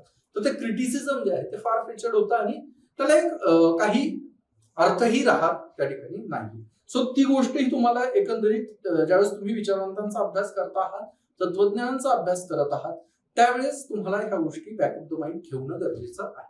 पॉल सायन्स मध्ये हे आम्ही नेहमी सांगतो विद्यार्थ्यांना की ही गोष्ट तुम्ही लक्षात ठेवा, नाहीतर तुम्ही एकदम भावनेच्या भरामध्ये खूप टोकाचंही क्रिटिसिझम तुम्ही त्या ठिकाणी करू शकता जे तुम्हाला मार्क्स देणार नसणार आहे, कारण त्या सब्जेक्टच्या फ्रेमवर्क मध्ये ते चुकीचं असू शकतं. त्याच्यानंतर सध्याचे घटनाक्रम काय आहे, म्हणजे सध्या कोणत्या गोष्टी, आता मी ते जे शिरोमणी अकादमीचं उदाहरण दिलं, तर अशा काही गोष्टी सध्या होत असतात. मग आता ह्या गोष्टी तुम्हाला तुमच्या एकंदरीत अंडरस्टँडिंग मध्ये असल्या पाहिजे आणि निर्णय घेताना किंवा तुमच्या उत्तरामध्ये त्या आल्या पाहिजे. तुम्हाला करंट देणं गरजेचं आहे. केस स्टडीजचा सराव तुम्हाला करायचा आहे आणि मूल्य आधारित निर्णय क्षमतेच्या अनुषंगाने विचार तुम्हाला करायचा आहे. विशेषतः जो गव्हर्नन्स वाला पार्ट आहे त्या गव्हर्नन्स वाल्या पार्ट मध्ये ही गोष्ट महत्वाची ठरते. त्याच्यानंतर आता पुढे घेऊया नैतिकता, एक सविस्तर विश्लेषण. नैतिकता काय आहे, नैतिकता असणं म्हणजे काय, इथिकल काय आहे, इथिक्स काय आहे, ह्याच्यावरती आता आपण चर्चा करणार आहोत. म्हणजे आतापर्यंत अभ्यासक्रम झाला, अभ्यासक्रमाचं डिकोड झालं, त्याच्यानंतर अभ्यासाची रणनीती झालेली आहे आणि आता आपण पुढे आलेलो आहोत. तर आपण आता अभ्यासक्रमाच्या पहिल्या पॉईंटवर चाललो आहे की जिथं आपल्याला नैतिकता म्हणजे काय समजून घ्यायचं आहे, त्याच्यावरती एक सविस्तर चर्चा या ठिकाणी करायची आहे. नैतिकता काय आहे, तर नैतिकतेचा केंद्रबिंदू काय, तर नैतिकतेचा, इथिकलनेसचा केंद्रबिंदू, मोरॅलिटीचा केंद्रबिंदू आहे की बरोबर काय आहे आणि चूक काय आहे. तुम्ही म्हणाल सर तुम्ही तर सुरुवातीलाच सांगितलं की इथिक्स मध्ये शेड्स आहेत, म्हणजे ब्लॅक अँड व्हाईट मध्ये काही नाही, एक्झॅक्टनेस नाही. मग तुम्ही बरोबर आणि चूक कसं म्हणू शकता. तर नैतिकता तुम्हाला बरोबर आणि चूक ह्या दोन ब्रॉडर पर्स्पेक्टिव्ह मध्ये काही गोष्टी बघण्याची एक आयाम म्हणू शकता, एक चष्मा तुम्हाला त्या ठिकाणी देत असते. त्यातनं तुम्हाला ठरवायचं असतं की मी आता काही निर्णय घेतो आहे तर तो निर्णय बरोबर आहे का, व तो इथिकली करेक्ट आहे का आणि इथिकली रॉंग आहे का, हे तुम्हाला बघणं गरजेचं आहे. त्याच्यानंतर नैतिक दृष्ट्या चांगल्या आणि वाईट, न्याय आणि अन्याय गोष्टींचा विचार करणं.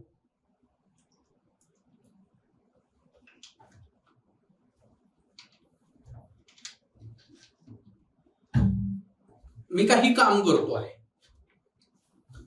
समजा आपण तो आत्ता घेतलेलं उदाहरण घेऊ.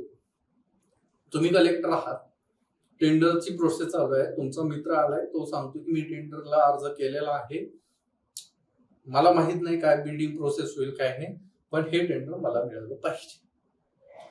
तुमच्या समोर एथिकल प्रश्न निर्माण झालेला आहे की मित्र म्हणून प्रायव्हेट लाईफ मधला मित्र त्याचा ऐकायचं आहे की तुम्हाला तुमच्या पदाच्या गरिबीला ठेवायचं.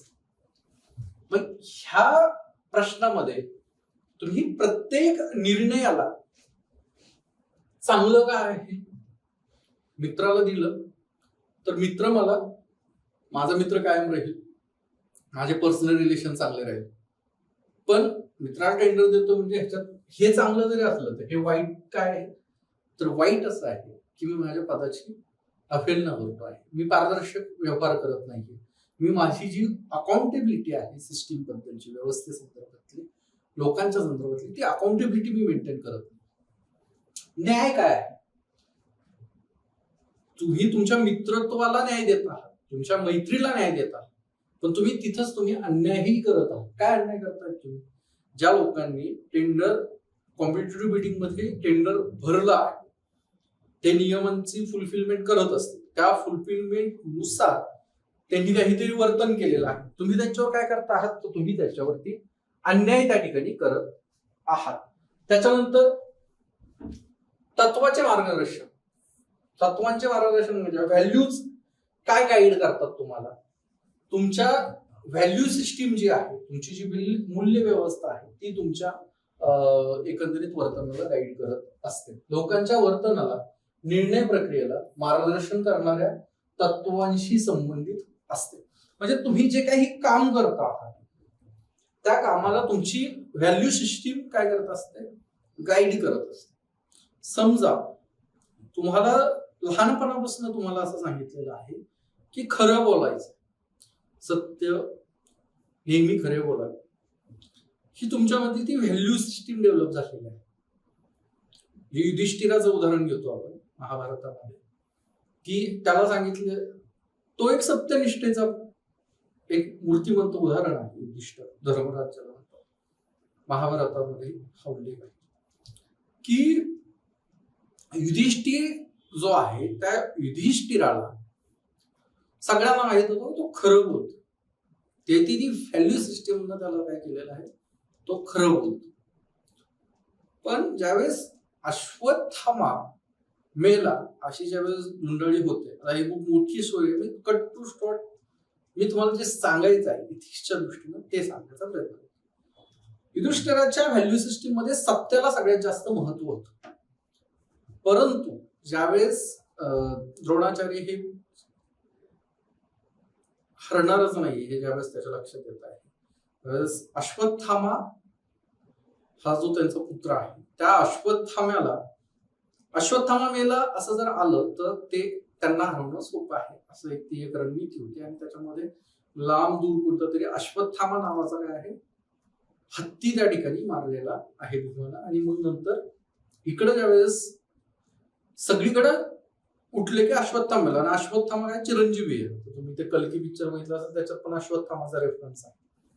तर अश्वत्थामा मेला हे ज्यावेळेस सगळीकडं झालं त्यावेळेस काय होतंय, तर त्यावेळेस द्रोणाचार्यांना तो विश्वास बसत नाही, कारण की त्यांना माहिती आहे की आपला मुलगा तर चिरंजीवी आहे, तो मरू शकत नाही. मग ते काय करतात की ह्या पूर्ण युद्धभूमीवरती जरी युद्ध असलं तरी सत्यनिष्ठ माणूस कोण आहे, युधिष्ठिर आहे. त्याची व्हॅल्यू सिस्टीम मध्ये सत्य ही खूप महत्वाची गोष्ट आहे. सो ते त्याला जाऊन विचारतात की अश्वत्थामा मेलाय, तर तिथं युधिष्ठिर काय म्हणतो की अश्वत्थामा मेलाय, आणि हळूच म्हणतो नरो अथवा करण कुंजरो हे मला माहित नाही. म्हणजे नर मेलाय की हत्ती मेलाय हे मला माहित नाही, पण अश्वत्थामा मेलाय. मग ते काय झालं, पार्शियल ट्रूथ ज्याला आपण म्हणू शकतो त्याला तुम्ही म्हणू शकता. अश्वत्थामा मेलाय का हा मेलाय, म्हणजे ते दोन वाक्य जर तुम्ही सेपरेटली बघितले, अश्वत्थामा मेलाय तर मेलाय, परंतु द्रोणाचार्याच्या कॉन्टेक्स्ट मध्ये विचारतात ते स्वतःच्या मुलाबद्दल विचारतात, ते काय हत्तीबद्दल थोडी विचारतात. सो ही जी व्हॅल्यू सिस्टीम आहे ती व्हॅल्यू सिस्टीम मधली सत्यनिष्ठता, युधिष्ठिराची सत्यनिष्ठतेवर तो एकमेव प्रसंग आहे की ज्या प्रसंगामध्ये त्याला ती व्हॅल्यूज कॉम्प्रोमाइज त्या ठिकाणी केलेली आहे. तुमच्या इथिकल कंडक्ट मध्ये तुमच्या ज्या व्हॅल्यूज आहेत त्या तुम्हाला गाईड करत असतात. तुमच्या नैतिक वर्तनामध्ये ह्या व्हॅल्यूज तुम्हाला गाईड करत असतात आणि ह्या व्हॅल्यूज तुमच्या वर्तनातनं रिफ्लेक्ट होणं ही गरजेचं आहे. सो ह्या व्हॅल्यूज तुमच्या गाईडिंग आहेत, ज्या तुमच्या नैतिकतेला ड्राईव्ह करत असतात. वैयक्तिक जीवन असेल, कामकाज असेल किंवा समाजातील कृतींचे मूल्यांकन असेल, हे याचंही मूल्यांकन करताना तुम्हाला व्हॅल्यूज मार्गदर्शक ठरतात आणि व्हॅल्यूज तुम्हाला सांगतात की हे करेक्ट आहे की इनकरेक्ट आहे, हे न्याय आहे की अन्याय आहे. सो नैतिकतेचा अभ्यास करताना ही गोष्ट तुमच्या लक्षात येते की तुमच्या व्हॅल्यूज खूप महत्वाच्या आहेत. मग व्हॅल्यूज महत्वाच्या आहेत तर व्हॅल्यूजच्या डेफिनेशन्स महत्वाच्या आहेत. व्हॅल्यूज काय आहेत, त्याची उदाहरणं काय आहेत, हेही तुमच्या महत्वाचं आहे.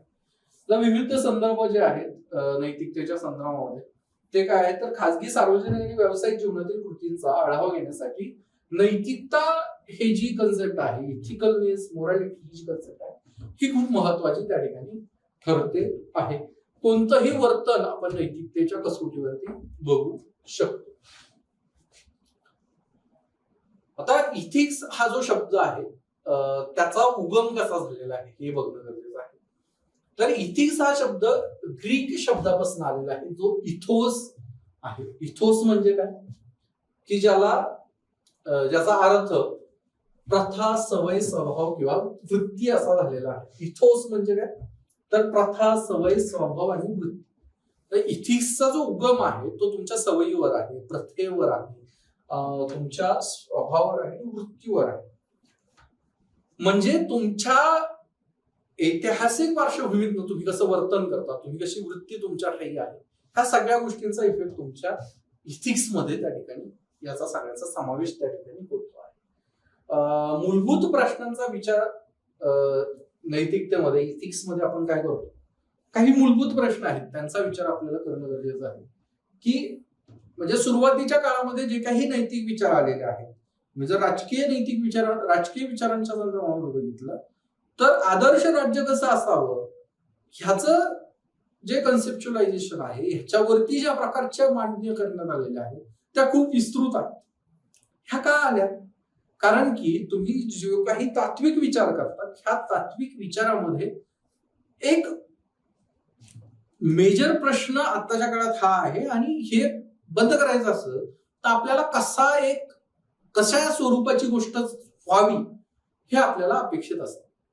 ही कशा स्वरूपाची गोष्ट अपेक्षित आहे, ती गोष्ट काय आहे तर आपण कसे जगावे, म्हणजे आपल्या जगण्याला आपण कसं जगावं, नैतिक जगणं म्हणजे काय, आपल्या जगण्यामध्ये मूल्य व्यवस्था आपण पाळतो आहोत का, आपलं वर्तन हे अनैतिक तर होत नाहीये, ह्या सगळ्या ह्या गोष्टींचा विचार आपल्याला या नीतिशास्त्रामध्ये होताना दिसतोय. नीतिशास्त्र या सगळ्या गोष्टींचा विचार करत आहे.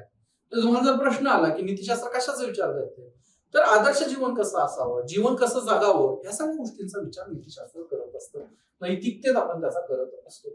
इतरांप्रती आपली कोणती जबाबदारी आहे, तुम्ही कोणत्या प्रकारे रिस्पॉन्सिबल आहात, कोणत्या प्रकारे तुम्ही एखाद्या गोष्टीला अकाउंटेबल आहात, प्लस बरोबर आणि चूक याचं विश्लेषण कसं करायचं, हा मूलभूत प्रश्न इथिक्स या विषयामध्ये येतो.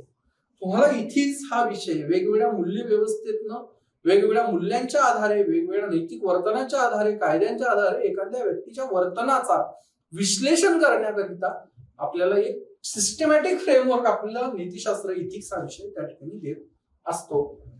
नैतिक दिशा काय आहे, मानवी अधिकार, व्यावसायिक वर्तन आणि सामाजिक जबाबदारी यासारख्या गुंतागुंतीच्या नैतिक समस्यांमधून मार्ग काढायला मदत त्या ठिकाणी नीतिशास्त्र आपल्याला करत असते. की मानवाधिकार असेल किंवा आपलं व्यावसायिक प्रोफेशनल आपलं कंडक्ट कसं असावं, या सगळ्याच्या ज्या गोष्टी आहेत याचं तुम्हाला इथिक्स या विषयामध्ये, नैतिकतेमध्ये याचं उत्तर आपल्याला मिळत असतं. आता नीतिशास्त्राचे स्त्रोत जे आहेत त्याच्यावर आपण डिटेल बघूयात. हा प्रश्नही विचारला जाऊ शकतो की what are the source of ethics, नीतिशास्त्राचे स्त्रोत काय आहे. हा जर प्रश्न आला तर तुम्ही इथून पुढे मी जे सांगतो ते थेट लिहा, चांगले मार्ग तुम्हाला मिळून जातील. नीतिशास्त्राचे स्त्रोत काय आहे, ज्याच्यावर आपण एक एक शब्दामध्ये बघितलं होतं. धर्म काय करतो, नैतिक मानकांच्या सर्वात जुना पाया त्या ठिकाणी धर्म आहे. धर्म हा नैतिक मानक निर्माण करतो, त्याचा एक सर्वात जुना असा हा स्त्रोत आहे. आणि तो काय करतो की एक काहीतरी पॅरामीटर्स, इथिकल पॅरामीटर्स आपल्याला सांगून देतो की धर्मात, धर्म या संकल्पनेमध्ये पाप पुण्याची जी संकल्पना आहे, तर तुम्ही जे काही पुण्य करणार आहात, म्हणजे जे काही वर्तनात्मक धर्म तुम्हाला सांगतो की हे करा, तुम्हाला पुण्य मिळेल. अर्थात ते म्हणजे रिलिजियस ज्या स्पिरिच्युअलिझम आहे त्याच्या पलीकडे जाऊन तुमच्या कंडक्टच्या बाबतीत, म्हणजे तुम्ही तर देव करा, पूजन कीर्तन भजन करा, मस्जिद मध्ये नमाज अदा करा, तुम्ही संडेची प्रार्थना करा, जैन धर्मात व्रत वैकल्य करा, किंवा शीख धर्मीयांच्या संदर्भामध्ये जे काही सेवा आहे ती करा. ह्या सगळ्यांच्या पलीकडे म्हणजे हे सगळं सोडा धर्मातलं. हा अर्थात हे तुमच्याकरता महत्वाचं आहे, माझ्याकरता महत्वाचं आहे, आपण हे पर्सनल लाईफ मध्ये करू. इथिक्सच्या दृष्टीने धर्म काय महत्वाचा आहे, तर इथिक्स मध्ये धर्म काय सांगतो की तुम्ही जे काही कराल, म्हणजे प्रत्येक धर्मामध्ये पाप पुण्याची एक संकल्पना आहे. अर्थात त्याचे नाव काहीतरी वेगळे असू शकतात, भाषाचा प्रश्न असू शकतो किंवा काहीही एक असू शकतो, पण त्याच्यात एक गोष्ट कळते की हे केलं की आपल्याला पुण्य मिळतं. आणि त्या धर्मामध्ये जी काही सर्वोच्च पातळीची गोष्ट आहे, हिंदू धर्म परंपरेमध्ये मोक्ष मिळवणं ही जी आहे, ही गोष्ट मिळवणं, तुम्ही जन्मरणाच्या फेऱ्यातनं मुक्त होणं, ह्याच्याकरता पुण्य करा, पुण्य केल्यावर हे फायदे होते. म्हणजे काय करताय, धर्म तुमच्याकडनं काहीतरी वर्तन अपेक्षित करताय. धर्म ज्यावेळेस तुम्हाला काही वर्तन तुमच्याकडनं अपेक्षित करत आहे, इस्लाम धर्मामध्ये ज्यावेळेस तुम्हाला तुम्ही दान करणं हा एक तुमचा एक मेजर रूल आहे, मेजर तुमचं धर्म तुमच्याकडनं जी अपेक्षा करत आहे. सगळ्या धर्मांच्या बाबतीत ही अशा स्वरूपाच्या काही ना काही अपेक्षा आहेत. ह्या अपेक्षा तुम्हाला नैतिक वर्तन करण्याकरता भाग पाडतात. म्हणजे धर्म हा तुमच्या नैतिक वर्तनाचा एक महत्वाचा आणि खूप जुना स्रोत त्या ठिकाणी आहे. नीतिशास्त्राचाही तो स्रोत आहे. धर्म लोकांच्या आचरणावर प्रभाव टाकतो. बौद्ध धर्म असेल, इस्लाम धर्म असेल, सर्वच धर्म, पारसी धर्म आहे, ह्या सगळ्या धर्मांमध्ये काही धर्मांमध्ये काही गोष्टी सांगितलेल्या आहे आणि ह्या सांगितलेल्या गोष्टी फॉलो करणारा रिलिजियस पर्सन ह्या गोष्टी फॉलो करतो. तर ह्या गोष्टी फॉलो करतो म्हणजे काय करतो, तर ते तुमच्या वर्तनावर धर्म हा प्रभाव त्या ठिकाणी टाकतो. आणि धर्म हा तुमच्या नैतिक वर्तन कसं व्हावं ह्याच्यावरती देखील प्रभाव टाकत असतो. कायदेशीर व्यवस्था काय आहे, नीतिशास्त्राचा आणखी एक स्रोत आहे की तुमचं जे काही अरेंजमेंट आहे, कॉन्स्टिट्युशनल अरेंजमेंट म्हणू शकता तुम्ही, किंवा तुमच्या एकंदरीत आपल्या या देशाचं, अर्थात प्रत्येक देशाचं त्याची एक लिगल सिस्टीम आहे. ही लिगल सिस्टीम ही तुमच्या वर्तनावरती, तुमच्या वर्तनावरती प्रभाव टाकत असते. आणि हा प्रभाव नैतिक अंगाने देखील महत्वाचा असतो. नीतिशास्त्राचा तो एक स्रोत आहे की समाजातील मानवी वर्तनासाठी एक मार्गदर्शक स्रोत म्हणून ज्यावेळेस कायदा भूमिका बजावत असतो, त्यावेळेस तो कायदा काय करत असतो, तो कायदा तुमच्याकडनं नैतिक वर्तन घडवून आणण्याचा प्रयत्न करत असतो. आणि तो एक तुमचा ड्रायव्हिंग फोर्स आहे. आणि तोच एक नीतिशास्त्राचा स्रोत देखील त्या ठिकाणी आहे. संस्कृती काय आहे की समाजातील मूल्य प्रथांचा जो संच आहे आणि जो नैतिकतेवर प्रभाव टाकत असतो. म्हणजे भारतीय संस्कृती, इस्लामिक संस्कृती, ईसाई संस्कृती, पाश्चात्य संस्कृती, ह्या सगळ्या संस्कृती काय करतात, यांच्यामध्ये काहीतरी मूल्य आहे, यांच्यामध्ये काहीतरी एक वर्तनाचे नियमन आहे. आणि ह्या गोष्टी केल्या की त्याला एक सांस्कृतिक मान्यता असते. आणि ही सांस्कृतिक मान्यता काय करते, ही सांस्कृतिक मान्यता तुम्हाला तसं करण्यास भाग पाडते. आणि ती भाग पाडलेली गोष्ट तुमच्या नैतिक वर्तनाला देखील फायदेशीर ठरू शकते किंवा कधी घातकही ठरू शकते. कारण आपण पहिलेही बोललोय की प्रथा जी आहे किंवा ज्या परंपरा आहेत ह्या नेहमीच चांगल्या असतील असेही नाही.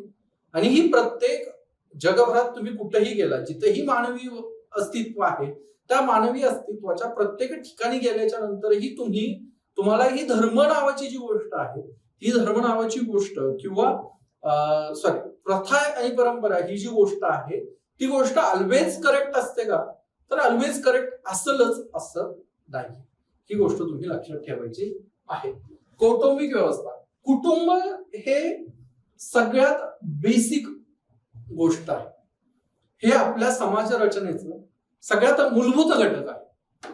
तुमचं कुटुंब हे तुमच्या एकंदरीत जीवनावरती खूप मोठा प्रभाव त्या ठिकाणी टाकत असतं. आता रिसेंटली मला आठवत नाही मी कुठेतरी ऐकलं हे की त्यामध्ये असं सांगितलं की तुम्हाला काही गोष्टी करायच्या असेल तर तुमच्या कुटुंब जर त्याला तुम्हाला परमिट करत असेल किंवा कुटुंब आता अर्थातच ह्याच्यामध्ये परत एक ते हे आहे सार्वत्रिकरण नाही करू शकत तुम्ही कोणत्याही गोष्टीचं कारण की परत मग असं आहे की भरपूर लोकांनी त्यांच्या कुटुंबाचा विरोध असताना काही गोष्टी केल्या खूप काही महान कार्य केलेलं आहे आणि खूप लोकांनी असं करून स्वतःचं आयुष्य हे बरबाद केलेलं आहे सो सार्वत्रिकता नाहीये कोणत्याही आर्ग्युमेंटला सार्वत्रिकता नसते सार्वत्रिकता म्हणजे काय युनिव्हर्सल काय असतं युनिव्हर्सल म्हणजे की कोणत्याही परिस्थितीमध्ये ही गोष्ट केली की फायदाच होणार आपण असं म्हणू शकत कधी कधी कुटुंबाचा विरोध करूनही खूप लोक खूप काही चांगलं करून गेले आणि खूप लोक बरबादही झाले सो ह्याच्यात एक सार्वत्रिकता आपण त्या आर्ग्युमेंटमध्ये आणू शकत नाही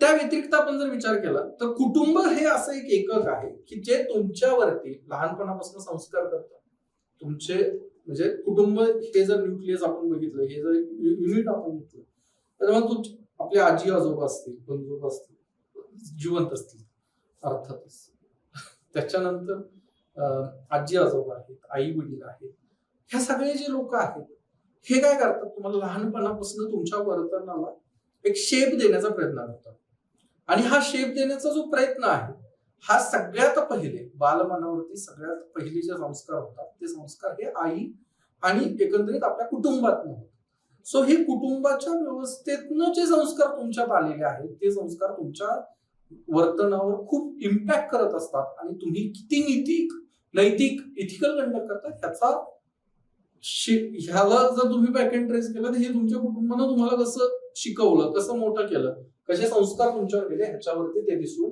येतात कुटुंबातील मूल्य आणि शिकवणी जी व्यक्तीच्या नैतिक विकासामध्ये महत्वाची भूमिका निर्माण करत असतात म्हणजे आपल्याकडे आई लहानपणापासून मुलाला सांगत असते की तू शाळेत जा ते जे काही असत सगळ्या गोष्टी की हे केल्यानं पुण्य मिळतं हे चांगलं आहे हे केलंच पाहिजे सत्य बोललं पाहिजे वगैरे वगैरे वगैरे खोटं बोलू नको कधी आता अर्थात ह्या सगळ्या गोष्टी कालांतरानं बदलत जरी असल्या कालपरत्वे लोकांमध्ये चेंजेस होत आहेत कुटुंबातल्या मूल्य व्यवस्थेपासून लोक बाहेरही जात आहेत किंवा कुटुंबामध्येही परत न्यूक्लिअर फॅमिली स्ट्रक्चर मध्येही बालकाच्या संगोपनामध्ये किती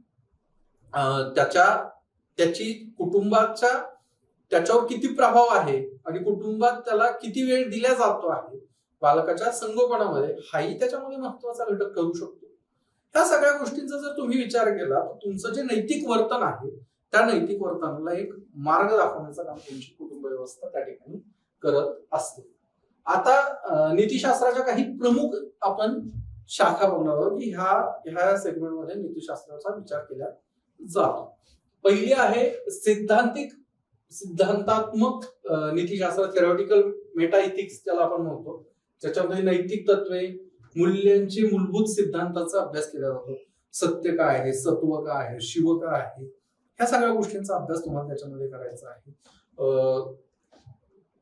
ह्याच्यामध्ये तुम्हाला कन्सेप्च्युअल अंडरस्टँडिंग खूप महत्वाचे आहे त्याची थेरॉटिकल मांडणी काय आहे त्याच्यामध्ये महत्वाचं योगदान काय आहे त्या सगळ्या गोष्टी तुम्हाला अभ्यासायच्या आहेत उपयोजनात्मक नीतिशास्त्र म्हणजे काय अप्लाइड इथिक्स ज्याला म्हणतात की जे नैतिक तत्वांचा व्यावहारिक जीवनामध्ये विविध क्षेत्रामध्ये तुम्ही वापर कसा करता अप्लाय कसं करता तुम्ही जे काही इथिक्स बघता आहात त्याचं तुम्ही ऍप्लिकेशन करता कसं करता वैद्यकीय व्यावसायिक पर्यावरणीय इथिक्स काय आहे बिझनेस इथिक्स काय आहे कॉर्पोरेट इथिक्स काय आहे इंटरनॅशनल इथिक्स काय म्हणजे इंटरनॅशनल रिलेशन्स मधलं इथिक्स काय या सगळ्यांचं जे म्हणजे इथिक्स ही जी ज्ञानशाखा आहे हे जे विषय आहे या विषयाचं ऍप्लिकेशन तुम्ही कसं करता हे तुम्हाला माहित असणं गरजेचं आहे त्याला उपयोजनात्मक नीतिशास्त्र आपण म्हणतो पुढचं आहे वर्णनात्मक नीतिशास्त्र डिस्क्रिप्टिव्ह इथिक्स काय आहे डिस्क्रिप्टिव्ह इथिक्स मध्ये विविध समाजांमधील नैतिक मूल्य आणि आचरणांचे वर्तन आणि तुलना करणे म्हणजे काय तर आपण सुरुवातीला हे बोललो की समाज परत्वे संस्कृती परत्वे नैतिकतेची जी संकल्पना आहे तिला एक सापेक्षतेचा आयाम आहे ती सापेक्षपणे कमी चेंजही होत असते तर डिस्क्रिप्टिव्ह इथिक्स मध्ये आपण ह्या सगळ्या प्रकारच्या इथिकल कंडक्टचा या सगळ्या इथिकल विचारांचा एक तुलना आपण त्या ठिकाणी करू शकतो त्यांच्यामधलं साम्यस्थळे शोधू शकतो त्याच्यामधले डिफरन्स देखील शोधू शकतो आदर्शलक्षी नीतिशास्त्र नॉर्मेटिव्ह इथिक्स त्याला आपण म्हणतो त्यामध्ये विशेषतः सत्य असत्य, अयोग्य योग्य अयोग्य ह्या सगळ्या गोष्टींचा आपण विचार करत असतो आणि त्याची नियमांची स्थापना केल्या जाते की काय योग्य आहे, काय केलं पाहिजे, हे केलं की हे योग्य वर्तन आहे, काय नाही केलं पाहिजे किंवा काय केल्यानं योग्य वर्तन होऊ शकतं, काय केल्यानं योग्य वर्तन होणार नाही. हे काय आहे तर ही नियमांची स्थापना आपल्याला आदर्शलक्षी इथिक्स मध्ये त्या ठिकाणी दिसते. आता नैतिकतेसमोरील आव्हानं काय आहेत हे आपण बघूयात आणि लेक्चरला त्या ठिकाणी थांबूयात. यामध्ये काय महत्वाचे आव्हानं आपल्याला या ठिकाणी नीतिशास्त्रासमोर किंवा नैतिक वर्तनाच्या समोर दिसतात ते आपण बघणार आहोत. सांस्कृतिक विविधता आहे. वेगवेगळ्या देशामध्ये वेगवेगळ्या प्रकारच्या संस्कृती आहे. भारतासारख्या देशामध्ये जे बहुसांस्कृतिक समाज जिथं आहे तिथं आपल्याकडं वेगवेगळ्या संस्कृती जपणारे, वेगवेगळ्या संस्कृतीचा अंगीकार केलेले लोक एका ठिकाणी एका छताखाली राहत आहेत. सो हे जे बहुसांस्कृतिक जे समाज आहेत या समाजामध्ये नैतिक मूल्य हे भिन्न असू शकतात. त्यामुळं सार्वत्रिक जे मी आपण पहिलेही बोललो की युनिव्हर्सलाइज आपण कोणत्याही नैतिक तत्वांना करू शकत नाही की हे म्हणजे नैतिक असं आपण म्हणू शकत नाही, कारण की वेगवेगळ्या संस्कृतीमध्ये वेगवेगळ्या विचारांना वेगवेगळ्या पर्स्पेक्टिव्हही बघितलेलं आहे. काही मूल्यांच्या बाबतीमध्ये सर्व धर्मामध्ये सर्व संस्कृतीमध्ये ती साम्यता आहे की हे मूल्य सगळीकडे आहे, परंतु काही मूल्यांच्या बाबतीमध्ये हे द्वंद्व त्या ठिकाणी दिसून येतं. सो सार्वत्रिकता तुमची नैतिकतेत येत नाही. त्यामुळे नीतिशास्त्राचा जो अभ्यास आहे तो कॉम्प्लिकेटेड होतो. नीतिशास्त्रामध्ये वेगवेगळ्या प्रकारच्या विचार त्या ठिकाणी मिक्स होतात आणि मग तिथं परत ती द्वंद्व निर्माण होतं की इकडं काहीतरी इथिकल आहे जे इकडं नाही. सो संस्कृती हा एक नीतिशास्त्राच्या समोरचा आव्हान आहे, नैतिकतेच्या समोरचा आव्हान आहे. तंत्रज्ञानाचा प्रभाव, तंत्रज्ञानाच्या विकासासोबत मानवी जीवनसृष्टीच्या समोरच काही खूप मोठे आव्हानं निर्माण झालेले आहेत आणि मग त्याच्यामुळे काय होतं की ह्या तंत्रज्ञानात्मक प्रगतीमध्ये इथिक्स कसं राहणार, नैतिकता कशी राहणार आणि नैतिकतेच्या समोर खूप मोठे आव्हानं त्या ठिकाणी निर्माण होताना आपल्याला दिसते आहे. समजा ज्या प्रकारचं डेटा सायन्स आपण निर्माण करतो आहे, ज्या प्रकारचा सोशल मीडिया आहे त्याच्यातून तुमची जी प्रोफाइलिंग केल्या जाऊ शकते, प्रोस्टच्या कन्सेप्ट मध्ये ज्यावेळेस ही चर्चा झाली की इंडिव्हिज्युअलचं ओपिनियन मेक केल्या जाऊ शकतात, ओपिनियन तुमचं बनवलं जातं, तुमचं काय म्हणतात मॅन्युफॅक्चर्ड ओपिनियन सुद्धा निर्माण केल्या जाऊ शकतं की तुमचे विचार करणंही तुमच्याकडे राहिलेलं नाहीये. मग अशा म्हणजे तुमचं जे वर्तन आहे त्या वर्तनावर सोशल मीडिया थ्रू किंवा वेगवेगळ्या प्रकारच्या डेटा सायन्स मधल्या गोष्टीं थ्रू तुमचं एक विचारविश्व अभ्यासणं आणि त्याला हळूहळू बदलण्याकरिता काही गोष्टींचा उपयोग करणं, तुम्हाला काही सवयी लावणं किंवा कधी कधी तुम्ही कशा प्रकारचा विचार करता तो विचार बदलणं, या सगळ्या गोष्टीमध्ये तंत्रज्ञानानं खूप मोठी भूमिका आता निभावण्याची सुरुवात केलेली आहे. आणि ह्यातनं मग मेजर प्रश्न निर्माण होतो मानवी जीवन समूहाच्या समोर की आता माणूस जे वर्तन करतो आहे ते खरंच त्याचं नैतिक वर्तन आहे का, ते खरंच त्याचं वर्तन आहे की त्याच्यावर काहीतरी इन्फ्लुएन्स झालेला आहे. आता ज्यावेळेस बलात्काराच्या घटनांच्या संदर्भामध्ये चर्चा होती त्यावेळेस नेहमी चर्चा होते की जे काही अश्लील चित्रफिती वगैरे बघता आहेत, जे काही अश्लीलता एकंदरीत एंटरटेनमेंट मध्ये जी निर्माण होते आहे त्याचा त्या व्यक्तीच्या मानसशास्त्रावरती परिणाम होतो आणि त्याच्यातनं तो अशा गोष्टी करतो. मग आता ह्याच्यात परत एक डिबेट आहे की हे काय फक्त तो व्यक्ती बघतोय का, नाही, म्हणजे जे खून करत आहेत तीच व्यक्ती फक्त किंवा जे बलात्कार करतात हीच व्यक्ती फक्त अशा प्रकारचं कंटेंट कन्झ्युम करत आहेत, नाही, इतरही लोक कंटेंट त्या प्रकारचा कन्झ्युम करत असतील. मग ह्या लोकांमध्येही तो फरक दिसून येतो आहे. सो तंत्रज्ञान आणि निर्माण झालेले माहितीचे मनोरंजनाचे स्त्रोत ह्या सगळ्या गोष्टी तुमच्या एकंदरीत कंडक्टला इन्फ्लुएन्स करतात आणि लोकांचं वर्तन हे नैतिक नसावं याकरता इन्फ्लुएन्स करण्याचं कामही या ठिकाणी केलं जातं. सो तंत्रज्ञान ही देखील तुमच्या नैतिकतेच्या समोर नैतिक वर्तनाच्या समोर आपल्या सगळ्यांच्या नैतिक वर्तनाच्या समोर एक मोठं आव्हान त्या ठिकाणी निर्माण झालेलं आहे. व्यक्तिगत आणि सामाजिक मूल्यांमधील संघर्ष. आता त्याचं व्यक्ती स्वातंत्र्य, त्याचं व्यक्तीनं कसं वागावं, इंडिव्हिज्युअलिझमचा जो थॉट आहे की व्यक्ती ही स्वतःमध्ये स्वयंपूर्ण आहे या विचारांना घेऊन व्यक्ती जे काही करत आहे त्याचं जे काही वर्तन असेल त्या सगळ्या वर्तनावर त्याचा परिणाम आहे, त्याचा कंट्रोल आहे, त्याला वाटेल ते करावं. हा झाला इंडिव्हिज्युअलिस्टिक विचार. त्याला सोसायटल विचार काय सांगतो की सामूहिक जो विचार, सामूहिकतावादी जो विचार आहे, कलेक्टिव्हिझम जो सांगतो, त्यामध्ये तुम्हाला काय सांगितलं जातं की तुम्ही ज्या समाजाचा पार्ट आहात त्या समाजाचं तुमच्या जडणघडणीमध्ये योगदान आहे आणि समाजाचा एक घटक म्हणून तुमच्याकडनं काहीतरी अपेक्षा त्या ठिकाणी आहे. म्हणजे व्यक्तिवाद आणि एक सामाजिक प्राणी म्हणून व्यक्तीकडनं असलेली अपेक्षा, सामाजिक मूल्य मधला हा जो संघर्ष आहे, हा संघर्ष तुमचा काय करतो आहे, तो तुम्हाला तो देखील तुमच्या एकंदरीत नैतिक ते समोर आव्हान निर्माण करतो आहे. नीतिशास्त्राच्या समोर आव्हान त्या ठिकाणी करण्याचा प्रयत्न करत आहे. आणि याच्यामधलं संतुलन कसं स्थापन करायचं हाही मोठा कळीचा प्रश्न निर्माण झालेला आहे. त्याच्यानंतर वैश्वीकरणाचा प्रश्न आहे. म्हणजे जे काही मूल्यव्यवस्थेचं वैश्वीकरण होत आहे, जीवनशैलीचं वैश्वीकरण होत आहे. आता ज्या कोणत्या संस्कृतीमध्ये तुम्ही राहतात त्या संस्कृतीच्या पलीकडे तुम्ही जगभरात ज्या काही संस्कृती आहेत त्या संस्कृतीतल्या वर्तनाला तुम्ही अंगीकृत करता आहात आणि ह्या अंगीकृत करण्यातनं मग तुमचं वर्तन हे त्या संस्कृतीच्या सापेक्ष न राहता ते एक वेगळ्या प्रकारच्या वैश्विक संस्कृतीचा पार्ट होऊन जातं किंवा ते त्या एका प्रदेशातल्या संस्कृतीसारखं होऊन जातं. सो त्याचाही इफेक्ट तुम्हाला त्याच्यावरती दिसून येतो आहे आणि तेही एक महत्वाचं नैतिक तत्व आव्हान तुमच्या समोर त्या ठिकाणी निर्माण होणार आहे.